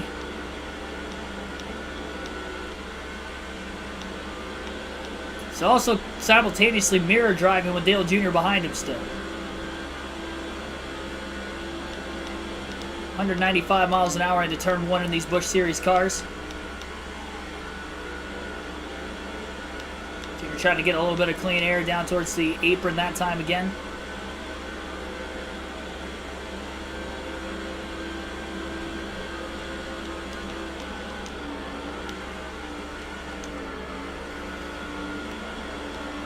Junior's just a little tight, though, in this dirty air right now. It's another reason why it's really hard to get around this 5 car.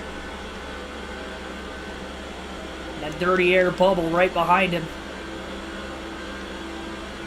I think Bobby Labonte may have the speed to get around Edwards if he can get some help from behind, and he may get underneath him this time, and it looks like he may. Side by side for the lead off turn 2. Bobby Labonte finally gets to the inside of Carl Edwards. Major momentum coming though from the 5 and the 81 a little bit further back with those top 2 running side by side into turns 3 and 4. And Labonte will clear Carl Edwards for the lead with a clean pass off turn 4. We'll see if Carl Edwards may have a shot to get Bobby Labonte back. Top 4 have really pulled away from the rest of the field right now.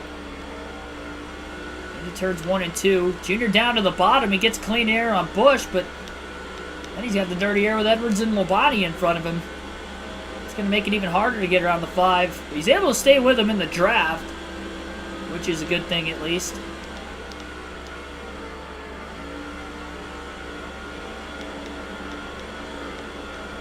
Edwards running a bit higher than Labonte that time through turns 3 and 4. Will this be the momentum surge he needs now, back in the draft for the time being, to really close that gap on the 19 car?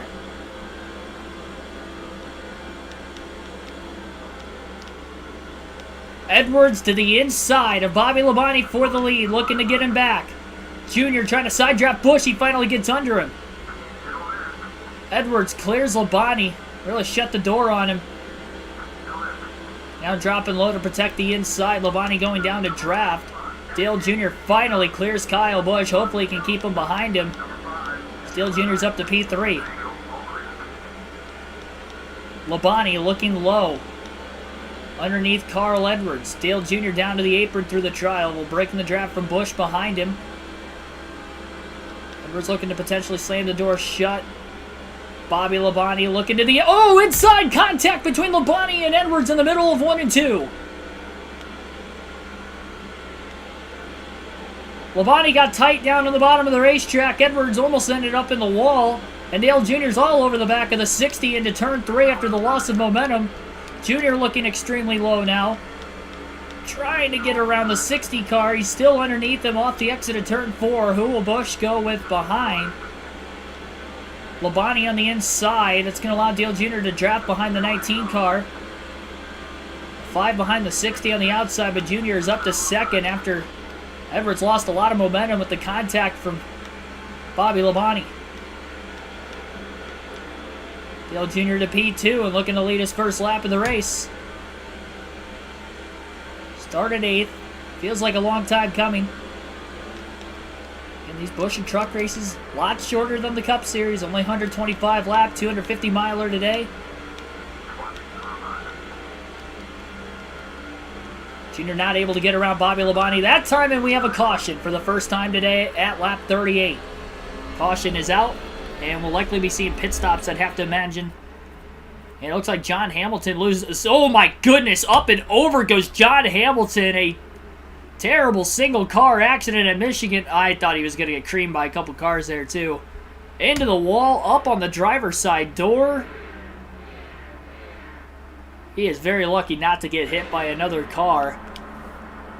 Terrible crash to bring out our first caution of the race today. It goes to show how fast these guys are going. How little room for error there is. And Bobby Labonte will lead the field to pit road for the first time today. No adjustment to the 81 car this time. 4 tires and fuel. And we'll see who will win the race off pit road. And we'll get ready for one of these crazy Michigan restarts that we all know and love.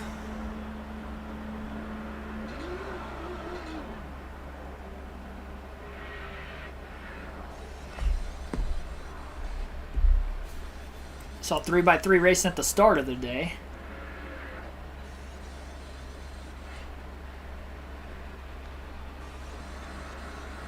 Track position important. Bobby Labonte wins the race off pit road. Carl Edwards gains a spot. Dale Jr. going to lose 1 spot in the pits. Edwards' team definitely had a quick stop. And so that's not true. Nobody stayed out. And we'll be heading to our first restart of the race today at Michigan. Green flag back in the air, lap 42. Truex drove his way up to 4th right before. Actually, probably didn't drive his way up there. Kyle Busch just lost a lot of spots in the pits. And a good stop for the 81. At least to only lose 1 spot. It could have been worse. Truex gains a lot, though, in the pits. And Dale Jr. did not take off on the restart. Similar to the very start of the race as well. Holds clear for 3rd, though, as Brian Vickers got to the outside of the 8 of Truex. Trying to draft behind Dale Jr. side by side for the lead.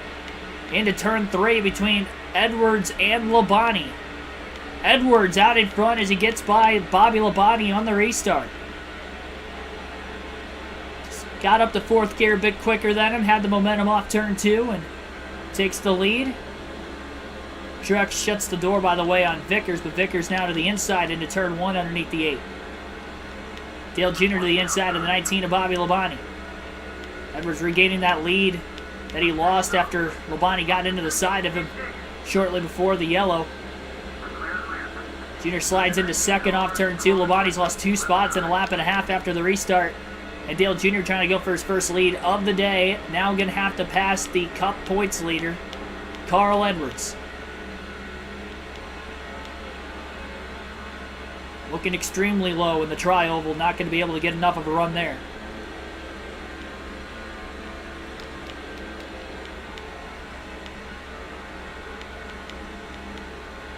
Where is the momentum going to come from for Dale Jr. to try and make this pass?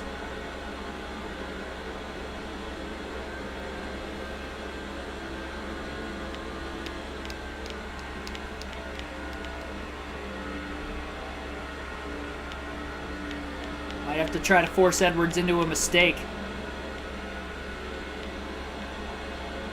Should still be a one-stop race to the finish, by the way, from that last pit stop as well.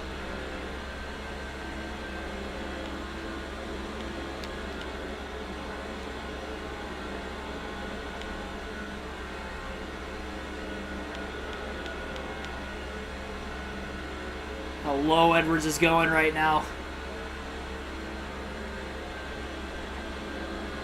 mimicking the line Dale Jr. is going, even on the straightaways, which is an interesting tactic. It's just so he can keep the dirty air on the nose of the 81 car in the middle of the corners.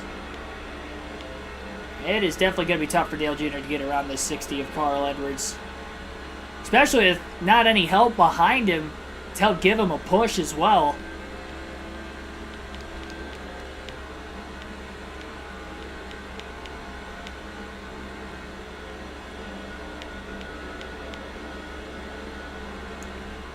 I just have to sit and wait for the time being. He hasn't been taken off well in the restarts. So I don't know if restarts is going to be the way to get around the 60 right now.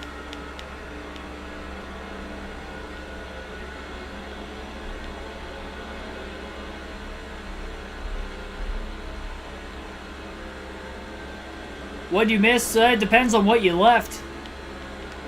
If you left during the Cup race, we are now in a Busch race. A DNF has happened in the Cup Series, and unfortunately I couldn't swap to Michael Waltrip and Martin Truex Jr. for whatever reason, and that was the end of that. And we were Busch Series racing now and trying to catch up to Edwards. Fell outside the top 10 off the initial start of the day despite qualifying on the pole, did not lead a lap.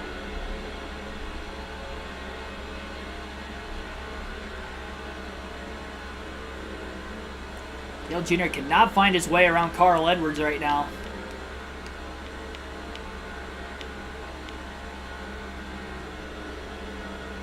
Top two really pulling away, though, from the rest of the field. I don't even know that Bobby Labonte's in third anymore.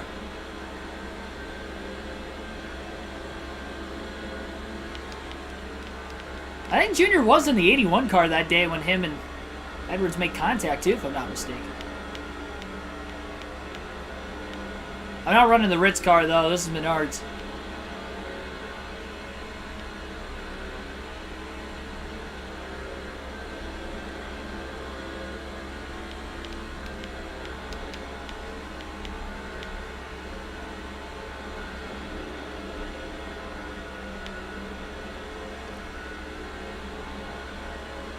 Obviously, the 60 car's got a lot of speed and a lot of pace as well. One car has blown an engine at the back of the pack right now.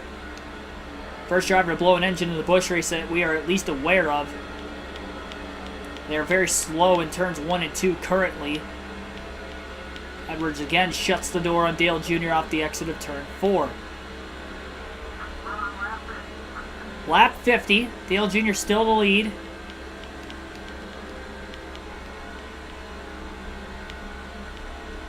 Edwards now running full-time in the Busch Series season. Looking for his 4th Busch win regardless. He's got 5 Cup wins. Looked like it was either Tony Stewart, if he's in the race, or is the 133. Is one of the Old Spice cars. Hopefully everybody misses him down on the apron in turns 3 and 4. 50 laps complete, 1 caution in today's race.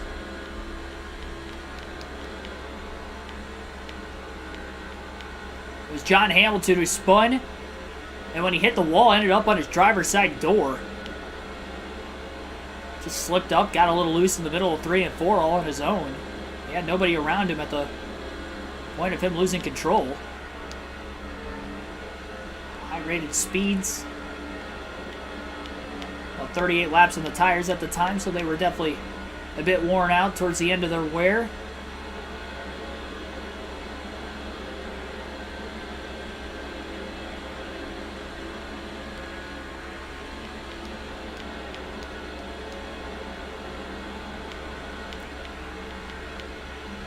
When will Dale Jr. be able to try and make a move on Carl Edwards? He's not being very patient. He just really can't get a gigantic run on the 60. This is really as close as he has been on the backstretch right now to trying to get to the lead. Into turns 3 and 4. There he goes on the inside of Edwards. Who's going to have the straightaway speed, though, down the front? Edwards really pinching Jr. down, side drafted him. Edwards still leads, and Jr. just can't make the pass. Edwards had Great straightaway speed on that outside lane off turn 4 and really side drafted Junior to perfection.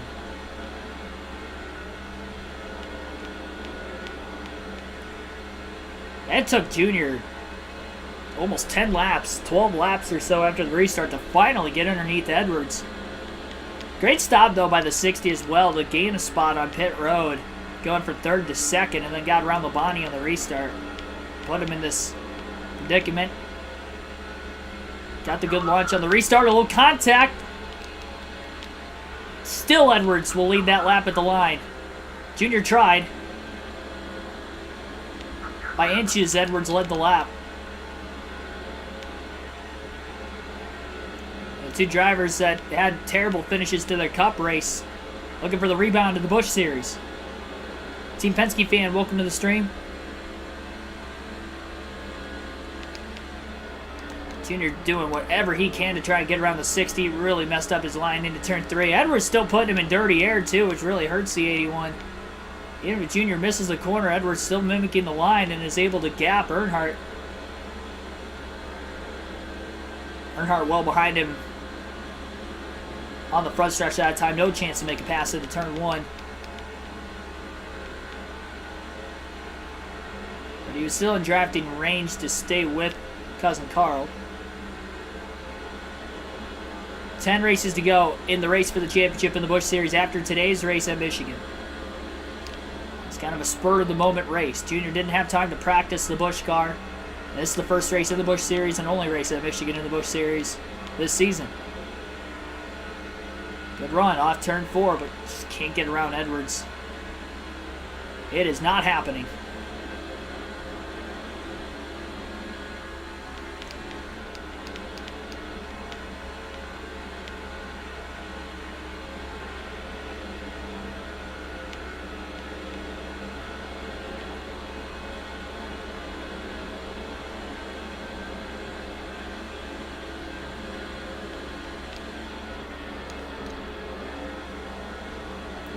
Really can't get the car to turn some time.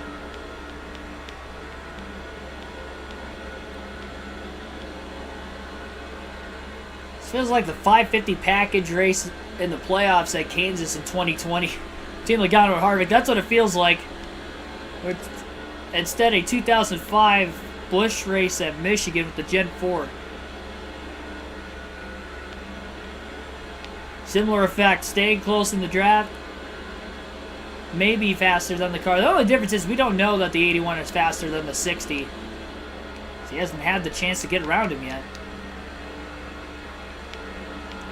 And therefore hasn't led any laps. Kind of push him a little further ahead off turn 4. Hit him pretty square and it launched the 60 car ahead a bit more. 38.937 that last lap for Dale Jr.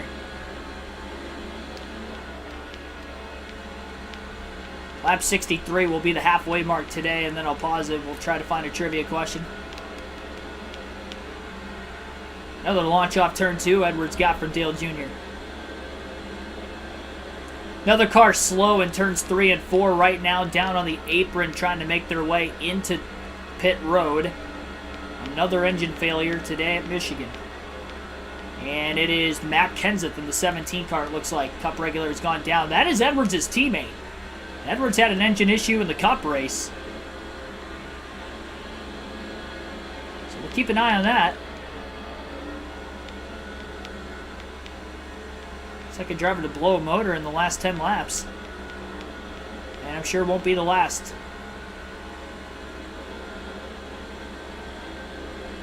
You're drafting behind Edwards, back stretch, heading towards turn 3.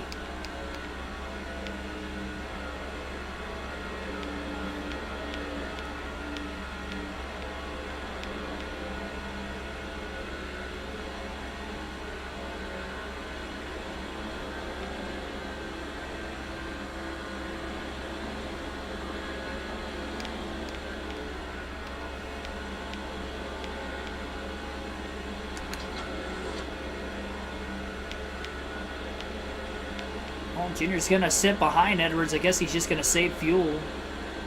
Get a little share draft with the 60.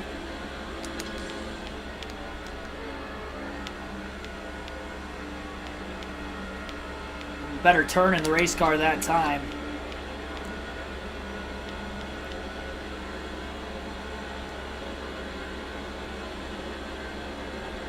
Now, these guys are tandeming away from the rest of the field, really. Upper 190s into turn 1 that time as well.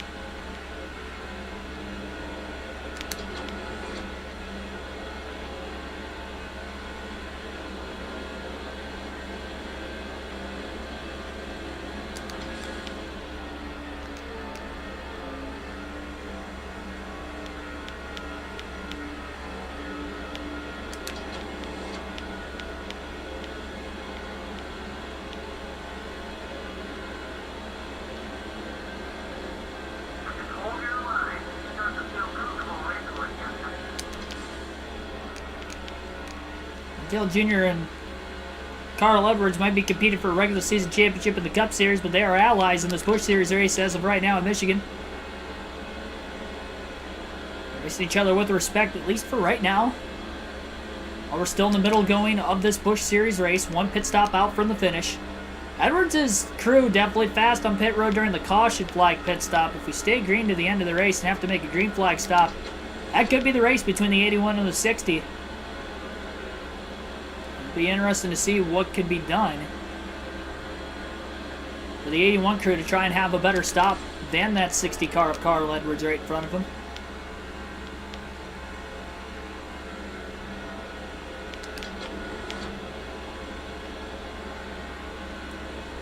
Haven't hit the halfway mark on fuel yet. They have to get to within about 50 laps to go if they're going to want a shot to be able to make it to the end, depending on if we do end up seeing another caution yet before the end of the race.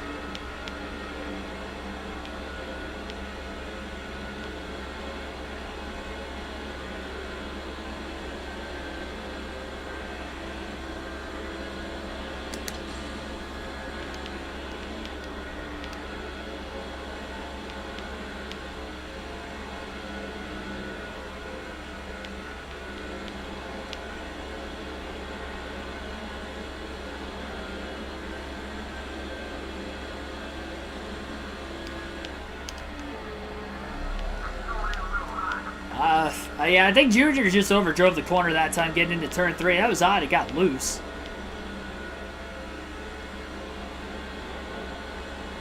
It felt like I had control of the car in that power slide, though. It didn't really look like Junior lost any time. That was very strange. See that happen.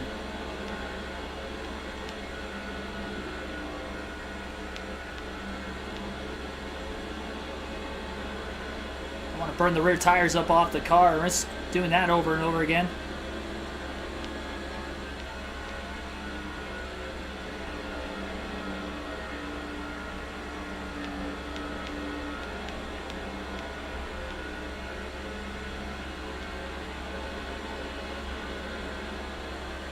Edwards and Junior already allies, so I guess really no point in Junior trying to share draft behind Edwards right now.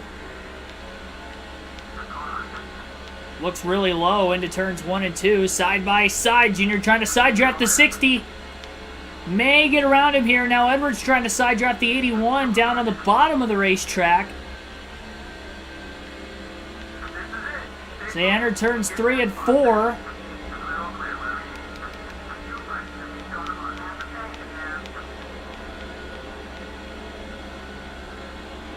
No chance. Edwards holds on to the lead again. That's the third time Dale Jr. has gotten underneath Carl Edwards, but has not been able to make the pass on him.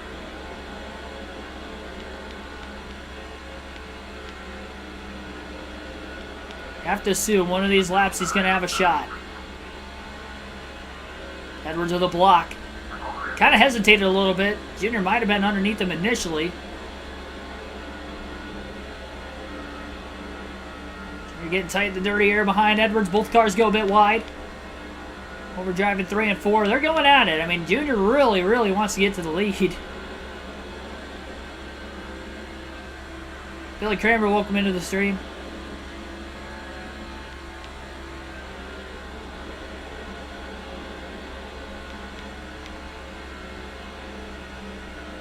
Ooh, Junior into the wall now.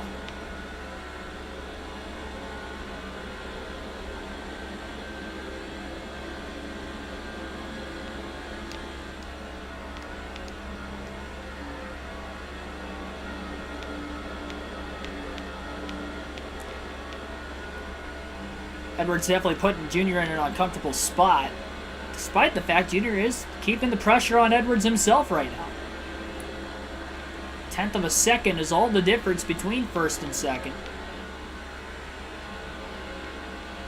Dale Jr. get underneath the 60 of Edwards this time. Side by side, off turn 2. The 4th time Earnhardt has gotten underneath of Carl Edwards, and Edwards side drafts Dale Jr. on the back straightaway. Into turns 3 and 4, Carl Edwards holds clear. Unbelievable. There's just no drafting help to really give Dale Jr. a push he needs when he gets to the inside of the 60, and Edwards is able to get a bit of a better run off the exit of the corner on the outside. As well, side drafts Dale Jr. to perfection every time he gets underneath him. Jr. hiccup just a little bit in 1 and 2. Edwards gaps him a bit more. Jr. going to have to draft up close behind him again.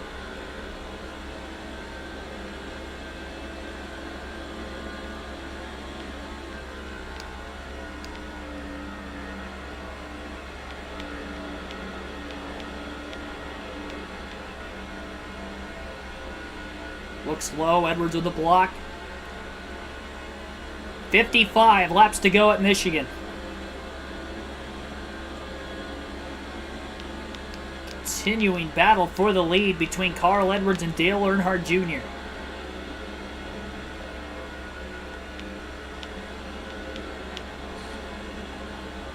Jr. in the wall.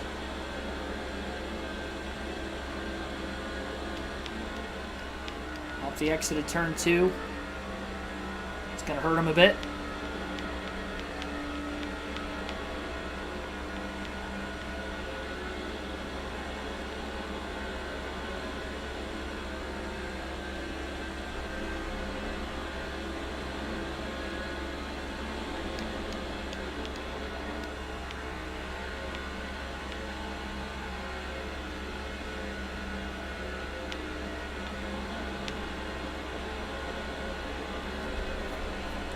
About the same amount of laps on their tires at this point in the run right now in comparison to what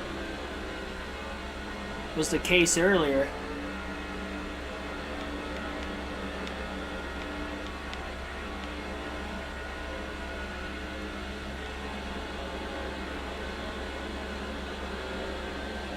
"53 laps to go."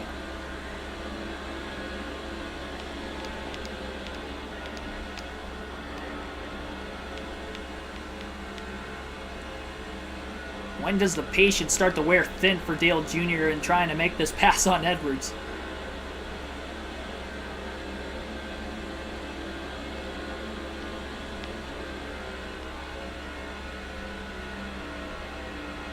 Still, just can't quite get underneath him.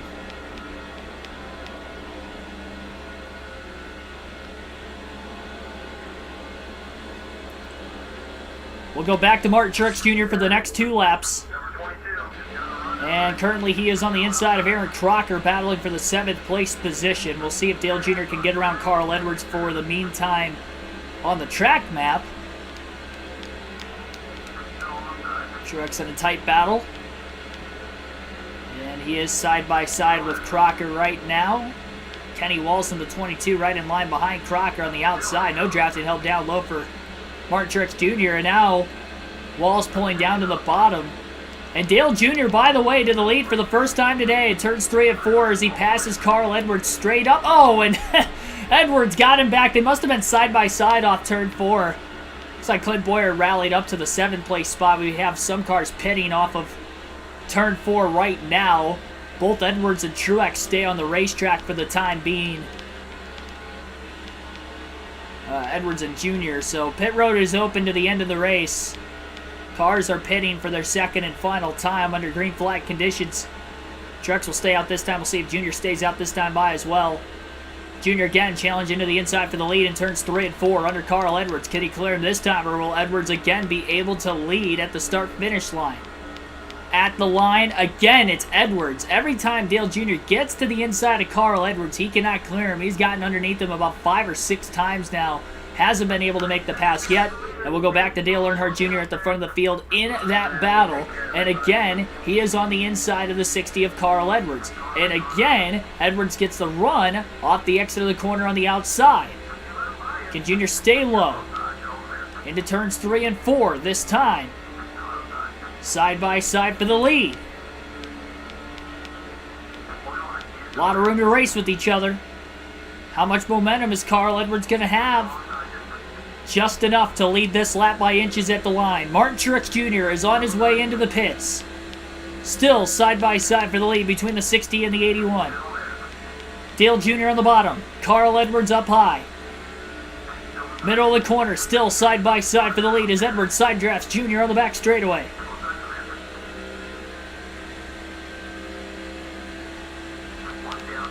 Into turn 3. Oh, Jr. getting a little loose. He overdrove the entry to the corner, and Edwards again hangs on to the lead. What does Dale Jr. have to do to lead here at Michigan on Carl Edwards? They were side by side for a good 3 or 4 laps in a row.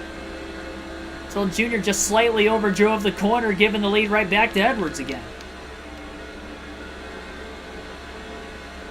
Second time Dale Jr. overdrove the entry to turn 3, but that time he was already underneath Edwards, just couldn't clear him. Tiger's up 3-zip right now.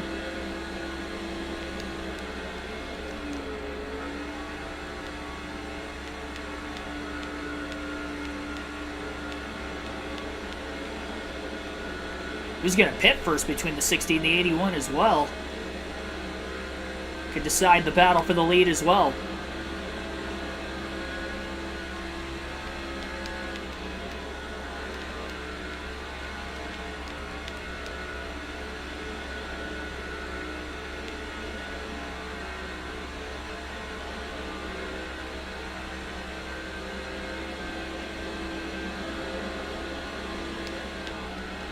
Straight up clean race so far.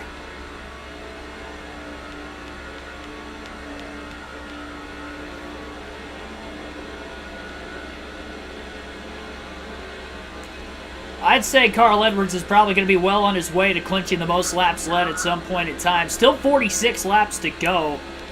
The only one who would really have a shot of trying to catch him for the most laps led would likely be Bobby Labonte, and I'm not sure exactly where he's at. Stays green to the end. I think it's just a race between the top 2 right now of Carl Edwards and Dale Jr. Low block off the exit of turn 2 by Edwards. But he is clear every time he blocks Dale Jr. These aren't bad blocks.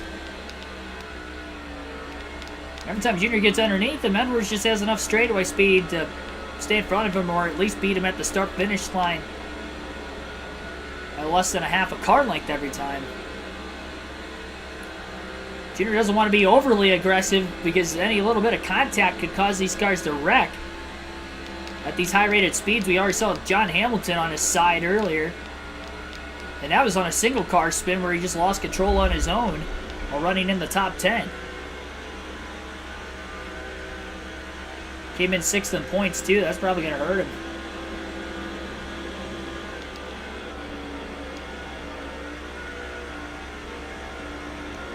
Those drivers that short pit and are on fresher tires, you wonder how much time that they are potentially gaining right now on the leaders. Jr. again looks low under Edwards. Side drafts the left rear corner panel. Edwards leads by half a car length at the line. Dale Jr. down on the inside. Tried to pull away from Edwards. He might have pulled away a bit too early. Golly. What does he have to do? Off turn 2, he looks really low. Yeah, everybody's going to have to pit once already, except for those that pitted as soon as the window opened. At about 50 laps to go.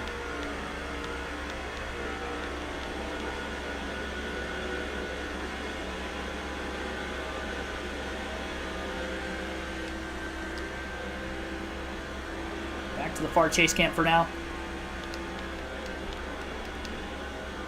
Dale Jr.'s just got to hope his pit stop is just as fast as the 60 of Carl Edwards. Really needs to hope that that's the case.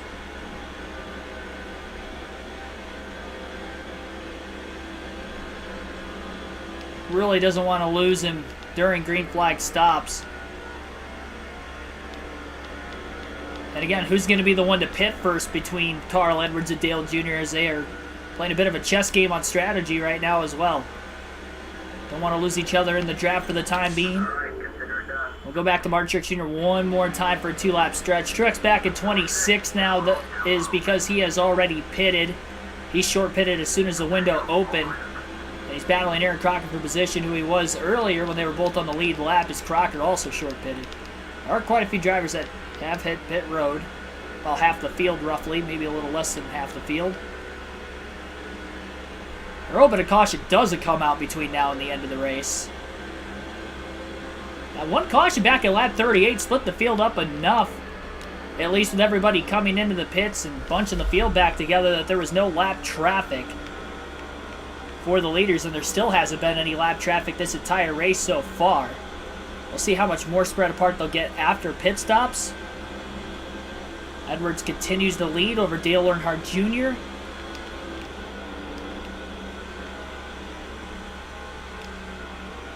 Truex, big corner that time as he stays in line behind Crocker. It's been really hard to pass on long green flag runs today. One reason Edwards got to the lead on Lobani was on that restart. First lap after the restart at turn 3, got it underneath him, cleared him off 4. Junior followed him, got the second. Those two drafted and pulled away from the rest of the field. 30 laps to go, actually 40 to go, I believe, at Michigan. We'll go back to Dale Earnhardt Jr. again, and we'll see where he's at in comparison to Edwards. And he lost a little bit of time. He's about a half a second behind him now. Trying to desperately hang on to drafting range behind Edwards if he can. Don't want to be this far back.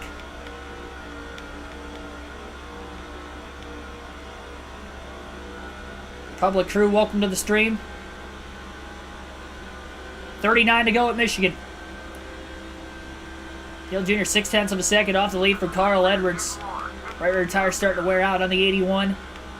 That may loosen the car up a bit more as well. Loose fast if he can hang on to it. But he's not quite within drafting range of Edwards anymore. Had a slip-up of some sort. That was our last field pass of the race. Edwards may be pitting this time. And if he pits, good chance Dale Jr. is coming in with him. That will be the case. First green flag stop for Earnhardt. Got to make sure he doesn't speed. Oh, and he did! Oh, wow, that was close. At the line. Junior's going to go right side tires only to try and make up for the lost time with the pit stop. He's going to have enough fuel to make it to the end of the race. He made a late decision to pit because he didn't want to stay out a lap longer than Edwards, and hoping that Edwards wasn't going to be able to beat him out of the pits. And now an unscheduled right side tire change rather than 4 tires for Junior because he's got a pit road speeding penalty. Who's going to win the race out of the pits? It's going to be Edwards. Speeding penalty got Junior, and he's got older left side tires. That was the worst thing that could have happened there. Kyle Busch.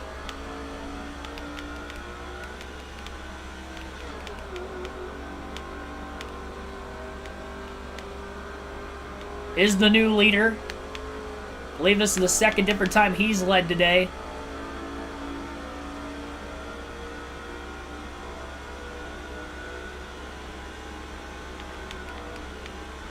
Look at how far ahead Edwards came out ahead of Junior, getting up to speed too.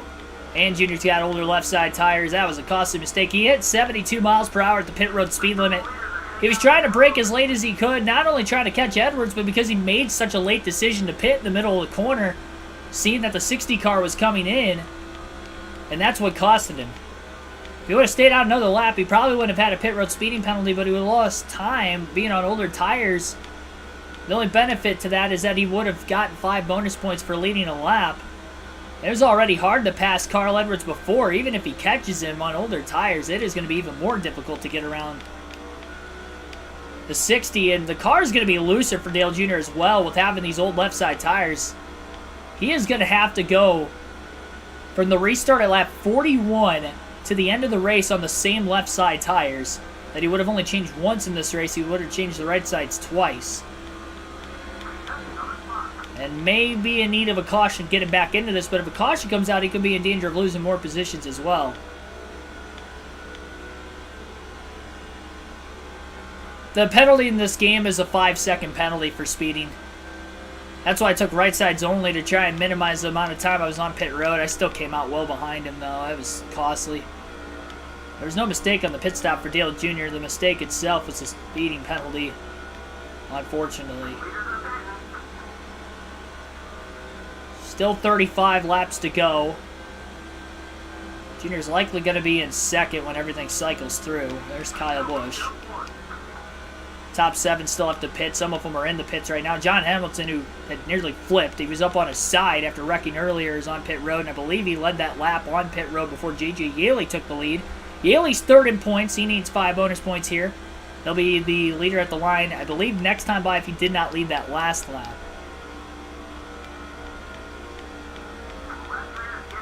Left rear is already in the yellow. Junior didn't lock the tires up, so that's good. Oh, caution's out! We've got trouble for the second time today. That's going to bunch the field up, and that's a game saver for Dale Jr. And we've got a wreck off turn 4. That car didn't end up on his side. Oh, my goodness, big hit. Looked like the 119 car lost control. He might have had contact with the 116. He moved across his front bumper. Probably just got aero loose. It gets slammed from behind by another car. Another fantasy driver. We may see a debris caution off that. That was a big hit. And there were some cars that did not pit yet. They will pit. They will be on fresher tires. Edwards and Jr. were on the lead lap. They were far enough ahead of the field that they were still in the lead lap, but there's going to be quite a few drivers that got trapped a lap down. And some cars were on pit road when the caution came out, like the 120, who nearly flipped earlier, is now going to be the leader on the restart, but he's got damage and probably won't hang on. Green flag back in the air. 21 laps to go at Michigan. Sorry, 31 to go at Michigan. And Junior's got old tires. Hopefully he can hang on. Trying to get to the bottom as quickly as he can with the lap cars down on the inside. And Dale Jr. will get down to the bottom. At least he can get some drafting help. That is the hope, is that he can get enough drafting help to stay with the leaders. Plus, hopefully the lap cars on this restart are going to hold up the leaders. 3 wide in front and 3 wide behind. Following our second caution of the day, Junior really tight in the dirty air on those old left side tires. Lost a spot to Kyle Busch. Still 3 wide, nearly for the lead up at the front of the field. Busch trying to block Dale Jr. They're still 3 wide. 4 wide in turns 1 and 2 around the front of the field. The thumbnail was correct. Oh, car on the wall, the 83. Off of turn 2, that stacks up Carl Edwards, who is stuck in the outside still. Junior underneath Brandon Miller. Gets around Edwards, but he gets tight. He gets into Miller, who gets into Edwards.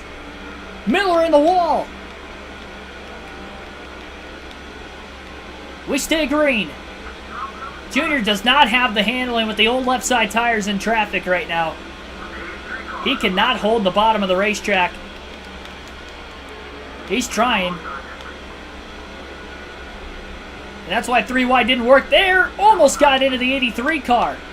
He doesn't make a clean pass on it. That was a textbook side draft. He was just praying he wasn't going to get into him. Cleared him. That wasn't for position. He's still in 4th. Edwards was for position. And John Hamilton, who wrecked, was on his side. At one point leads. Kyle Busch puts the bumper to him, though, off turn 4. And they're 4 wide nearly on the front stretch behind him. 3 wide at least entering turn 1. I don't think this is going to end well knowing Junior's handling right now. He's down on the apron in 1 and 2. He is looking for grip. And that actually helped the car turn because he got a little loose. Oh! Just kept it off the wall. This car is tight. My goodness. I don't know if he's going to make it to the end of the race with the handling and the way it is on these old tires.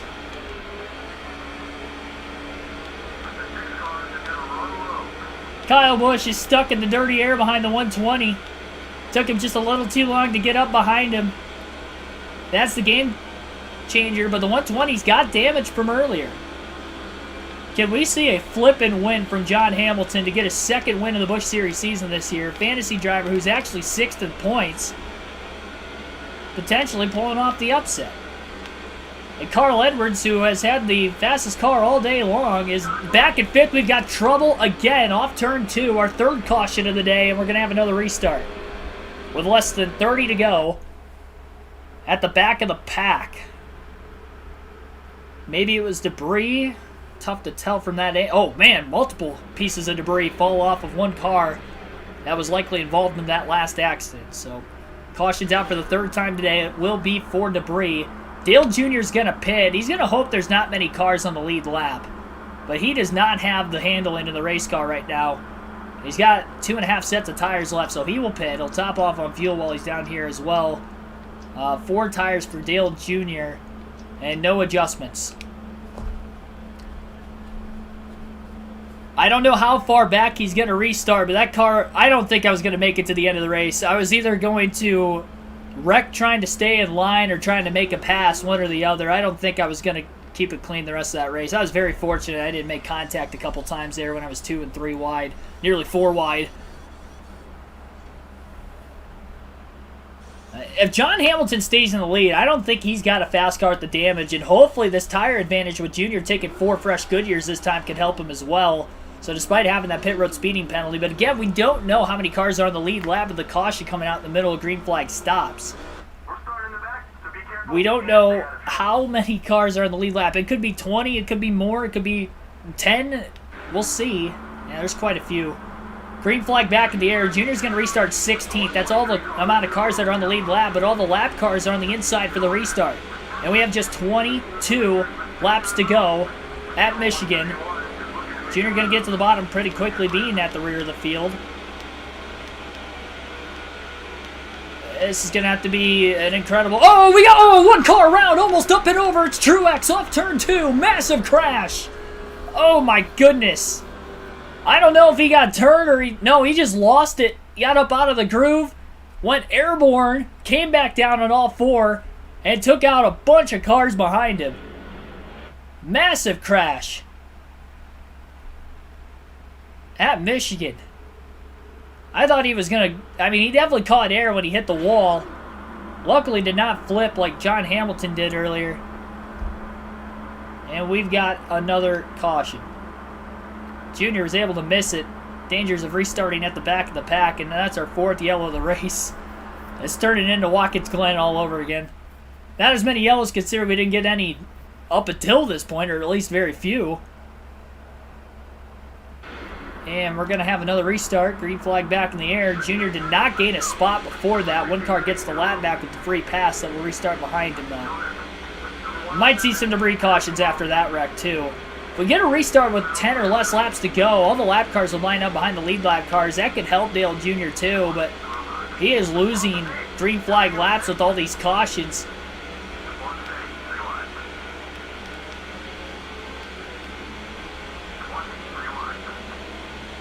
Junior not good on the restarts himself either. Takes him a good lap to get up to speed. Don't forget Clint Boyer's up the way. 3 and 4 wide, fanning out in the middle of turns 3 and 4. Up towards the front of the field. Will they make it? Dale Jr. on fresher tires on the rest of the field. Trying to make all this time up. Boyer trying to get around Truex, who probably has heavy damage from that last accident. A lot of 3 wide racing in front of him. Dale Jr. on the inside of Clint Boyer right now. These two hate each other. Junior's down low on the backstretch. They're 4 wide. 4 wide. Down to 3. Junior trying to get away from Boyer. This would not be a good time for Boyer to take a swing at Dale Jr. Junior drives it in deep. 2 cars stuck 3 wide up high still. 1 car about to lose a left rear corner panel. That's the 119. He is likely going to lose that piece of debris before the end of this race. I don't think we've seen the last caution. We might have more cars wrecked here before the end yet, too. Oh, late block by 1 car right in front of Earnhardt. Contact 3 wide! They didn't wreck. I don't know how they didn't, but they didn't. New leader, Eric Crocker, has gotten around the damaged 120 car from earlier in the race. Junior's back inside the top 10. Trying to get as many spots as possible before potential caution comes out for debris. And if it comes out with 5 or less laps to go, it could end the race. 16 to go at the line. Dale Jr. on fresh tires. Up to 9th. Most of the cars in front of him are on the lead lap, but there are some lappers yet in front. Busch gets tight in the dirty air behind Shane Meal. 3 wide in front of him. Off the exit of turn number 2. Busch slides in line in front of Miller. Vickers down to block Earnhardt on the inside. Junior looking low, trying to desperately get underneath the 57 car and does. Great call to take tires by Dale Jr. It's paying off for him. The hardest car to pass has been the clean air car all day. Junior's not led a lap. It took him till 2 to go to lead at Watkins Glen, though. And he's trying to pull off a similar feat today at Michigan. Vickers side drafted him and really slowed Junior down in the tri-oval that time. Vickers side drafts the car on his outside. Junior stays down in front of the 21. Oh, he gets into the left rear of Vickers.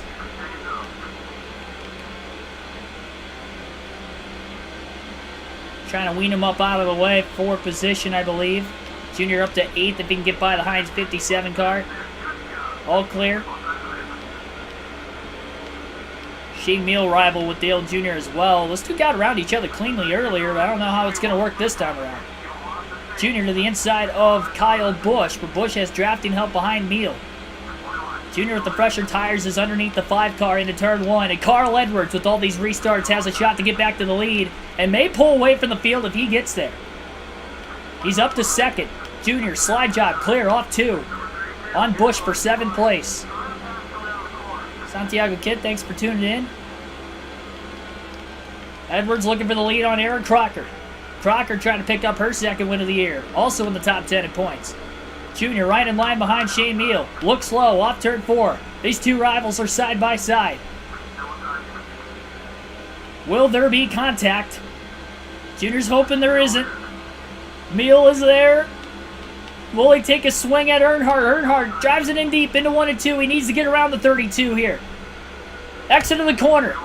Clears him with a clean pass, barely. Edwards though to the lead as he clears Crocker off turn 2. Side by side for 2nd now. Crocker still stuck on the outside. Earnhardt's very lucky Meal didn't take a swing at him there. And I can't tell who exactly that is in 2nd. I think it's John Hamilton still. Surprised he's holding on after that nasty crash earlier. Seen a couple of hard crashes so far today. And for the final time, we'll alternate through the different camera angles as we have 12 laps to go at Michigan. Casey Kane in the mix trying to get his 2nd win of the year. Another Cup regular who we haven't really seen towards the front of the field all day today. Gets around Crocker for 3rd. Junior looking low. It's blocked by the 138 car.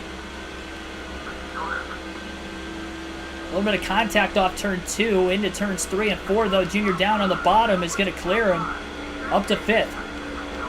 The contact was caused because of a late block. Caution comes out now. We'll definitely have less than 10 laps to go. Dale Jr.'s on the outside of Eric Crocker on the front stretch. Has drafting help from Casey Kane as well, trying to side draft Eric Crocker down on the bottom. Both Crocker and Kane both driving for Evernham Motorsports. Oh, contact! No! Into the wall goes Junior pretty hard. Contact with Aaron Crocker. Crocker's in the wall! Junior nearly gets turned off turn 2. Contact from behind. Stacking up the field. He's trying to get back on the racetrack as he has fallen back to 7th place. What a save by Earnhardt down to the grass. But he is now 4.5 seconds off the lead as we come to 10 to go. How is that not a caution? That was a mess.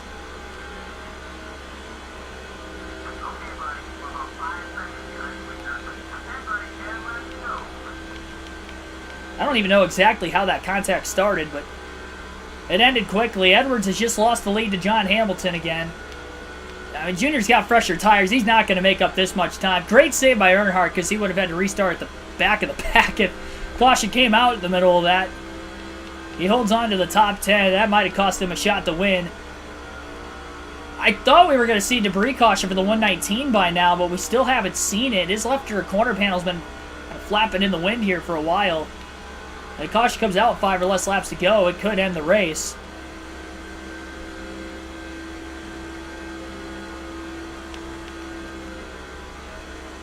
That was a pretty good hit into the wall for Dale Jr. And no drafting help, though. He's not able to gain any ground anymore. The draft seems to be a little bit more overpowering then fresher tires, and Junior's car a little tight after that decent hit into the wall for Crocker as well.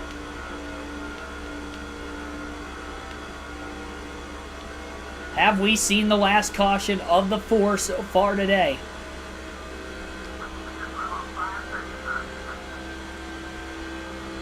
Junior going to try to get as many spots as possible before another potential caution. It's going to be tough, though. He doesn't have a car directly in front of him anymore. Field kind of got stacked up behind that mess off turn, so you can see the skid marks from Dale Jr., who spun down towards the bottom of the track.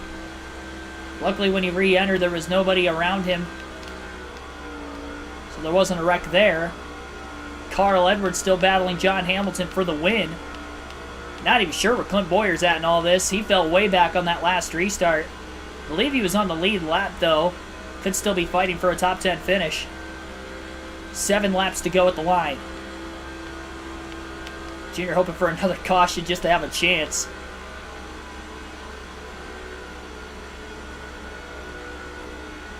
Just kept it off the wall of turn 2. He's pushing hard.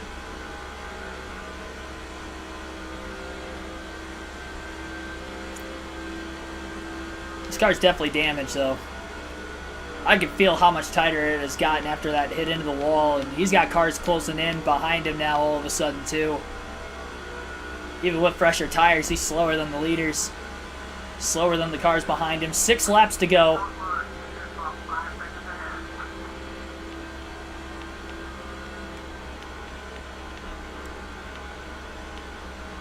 He's going to need that caution now if he's going to get it. Because otherwise we are potentially looking at a caution ending the race.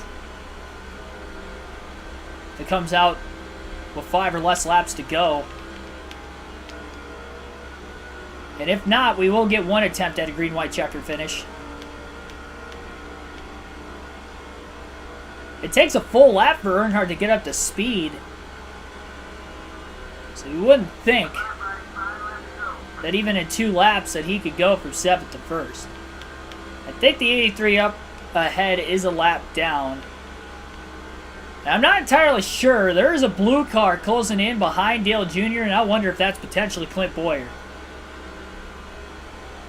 And Boyer's faster than the 81, knowing the history between these two, and Boyer upset with Dale Jr. right now. That's not exactly who Dale Jr. wants to see closing in his rear view.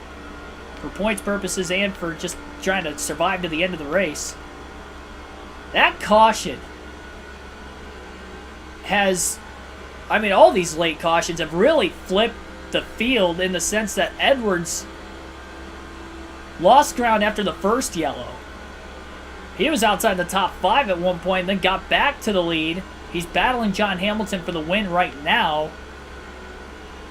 As a result, Junior's got some drafting help in front of him now. He's close enough to the 83 car. So they're going to have to hope he gets around him quickly, or they could draft together to get up to the 21 of Brandon Miller, who I know for a fact is for position. And Aaron Crocker, the next car up ahead, I believe would be for position as well.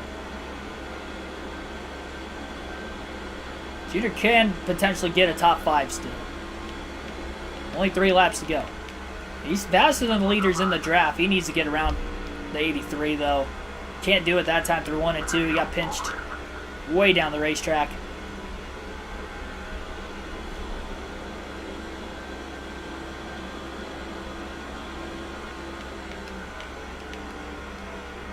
Closing in on Miller. Pretty even with Edwards that last lap. 2 to go at the line. If they get to the final lap, next flag will end the race, whether it's the yellow or the checker. Could you imagine that debris comes out on the final lap and we've got it laying somewhere on the track and we could see cars blowing tires? Oh my gosh. That could happen. I'm not doubting that.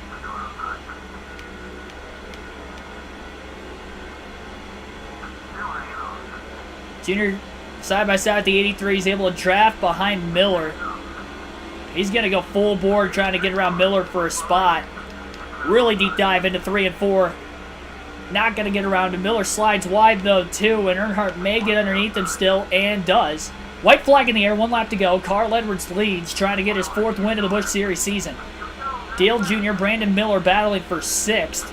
major points on the line for the championship for Earnhardt. 10 races to go in the season after this. Miller also in the top 10 of the standings. Dale Jr. underneath the 21 car. There's contact, middle of the corner, and never mind, Miller is not for position. He bounces off the wall, gets into Dale Jr. So Miller was not for a spot after all and all that. That was a waste. 83 car is going to pass Miller for a spot here late. And off of turn 4, Carl Edwards is going to hold on and get his 4th win of the season. Dominating the race, caution shook things up late, but he does survive and gets the win in the Michigan 250 at Michigan. Good points day for Junior. He beats Boyer by 1 spot. He led no laps, actually. I just realized that. So no bonus points for Dale Jr. And Clint Boyer didn't get any bonus points either. So he only gains a few points on Clint. John Hamilton finished second after flipping. Valiant effort. Well, ended up on his side, about as close to flipping as you could get without actually flipping. He gave it his all. Case Game finishes 3rd. Smith finishes 4th. And rounding out the top 5 is Kyle Busch. Aaron Crocker 6th. Dale Jr. Wow, it actually credited Jr. with 1 lap led.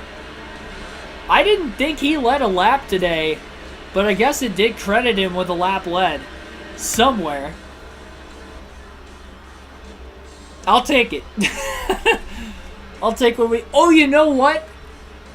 I think he led a lap on pit road when both him and Edwards pit at the same time, even though Dale Jr. had a pit road speeding penalty because he had crossed the line. Edwards' pit box was in the front half of pit lane before the start-finish line, and they were so far ahead of the rest of the field. I think that's where Dale Jr. led a lap. I think he led while he was on pit road under that green flag stop. So that actually does make sense. At least he got 5 bonus points then. Boyer didn't get any. That's the only logical explanation I have for Jr. leading the lap, and that would actually make sense. 4 cautions for 12 caution laps. This thing got wild at the end for the 2nd straight race in the Busch Series. Not Watkins Glen wild, but it was pretty close. Alright, so that's a little bit better. I don't think... We're still over 200 points behind Boyer. Probably going to need him to DNF. I thought it was going to look way worse. He was kind of outside the top 10 there multiple times. Late race restart, even at the very start of the race, he fell back. He wasn't very fast early, but they made some adjustments and got the car back to where he needed. But for him to qualify on the pole and not lead a lap, that's big. 25 lead changes in 125 laps, hour 45 minutes on this race today. Margin of victory half a second, 142.68 miles an hour. Average race finish, or average race speed. Irvin finishes 9th. Brian Vickers rounded out the top 10 today. And we had a total of 19 cars finishing on the lead lap. And Martin Truex Jr. ended up 14th. So there are a couple things here we can look back on. Dale Jr., should he have pit under that last, what ended up being the last restart or not? I guess it would have been the second to last restart. It's tough to say because there ended up being a caution like that first lap after the restart he pit. That knocked away a couple less laps that he had to get to the front.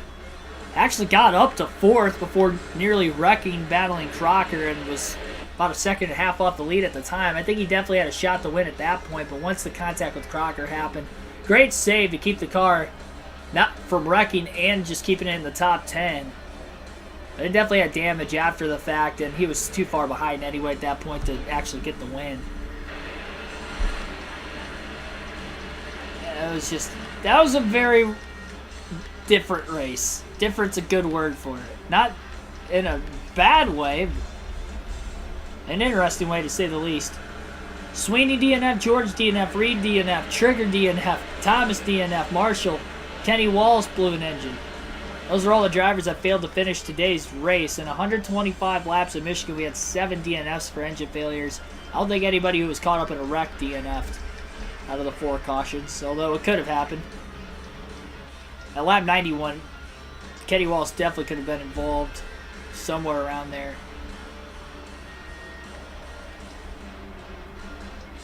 I don't know. I'm surprised whoever was in the 119 did not shed debris. I was expecting another caution there at the end of the race. at some point, but it just never happened. He never lost debris. I was kind of hoping it was going to be on the last lap. We were just going to see a bunch of guys blowing tires left and right, running over the debris. That would have just made for an insane finish. I probably, knowing my luck, I would have been the one to hit the debris. Crash out on the last lap. Alright, well, if you thought that was crazy, just wait till tomorrow night. We'll be racing at Bristol. Oh my goodness. With just 10 races to go in the Busch Series season. Truck Series coming down to the wire. Good chance we run both the truck and the Busch race at Bristol on the same night tomorrow night. Oh, man. It's going to be a fun stream. You won't want to miss it.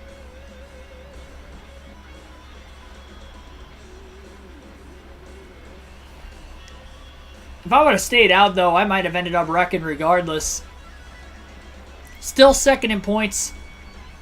And we did close on Boyer after all. Even if it was only by 9 points, we still closed on him. Got a 7th place finish. It's a solid points day. Wait till Sunday in real life, yeah. I mean, if it's anything like that, it's going to be hectic.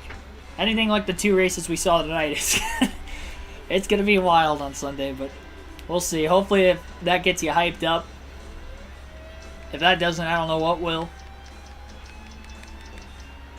And yeah, that's going to wrap things up today. Poor Kenny Walls. That's another DNF at this point in the season. That's a couple of them in the last few races for him. John Hamilton flipped. Finished second, and he moves up to 5th in the standings. He passes Truex. He came in behind him. Those late yellows definitely helped it, but... Well, yeah, because he only got the track position because he was on pit road when that second caution came out. And that's why he restarted in the lead, and he was just able to keep the track position. He was close enough to the leaders to draft behind him when he would lose the lead. And I mean, that was enough to keep him in the draft and in it, because otherwise he wouldn't have had a top 10. There's no way. The strategy played off perfectly for him after he had wrecked.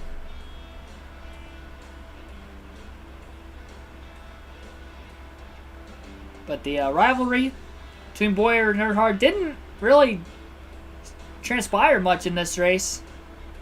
Lap 4, he took a swing at us. That was it. Saw each other one other time, and that was when they were 4 wide on the restarts. I was really hoping he wasn't going to hit us there, and he didn't. Thankfully, that would have... I mean, that Truex wreck was the big one. If he would have tried to wreck us when we were 4 wide down the backstretch, that would not have ended well. I think somebody would have ended up flipping. Somebody would have blown over in the middle of the pack. Well, the thumbnail was correct on the second straight race in the Busch Series. We saw 4 wide restarts tonight, and we saw a wreck fest at Watkins Glen. So I'm predicting the race perfectly. It is not clip made if it ends up happening, I guess, in the race. I was kind of expecting those 2 things to happen anyway. Otherwise, I wouldn't have put that in the title. Yeah, we'll see. Boyer, Earnhardt, heading to Bristol. 10 races to go. Fighting for the championship and fighting each other in the process. Thanks for watching, everybody. Like and subscribe for more daily NASCAR content. 41 likes on tonight's stream. Thank you very much for that. And thank you for tuning in and staying tuned for both races despite the DNF in the Cup race today. I will see you guys tomorrow. Likely a Truck Series and Busch Series doubleheader at Bristol. It'll be fun to watch. Can't wait to see you then.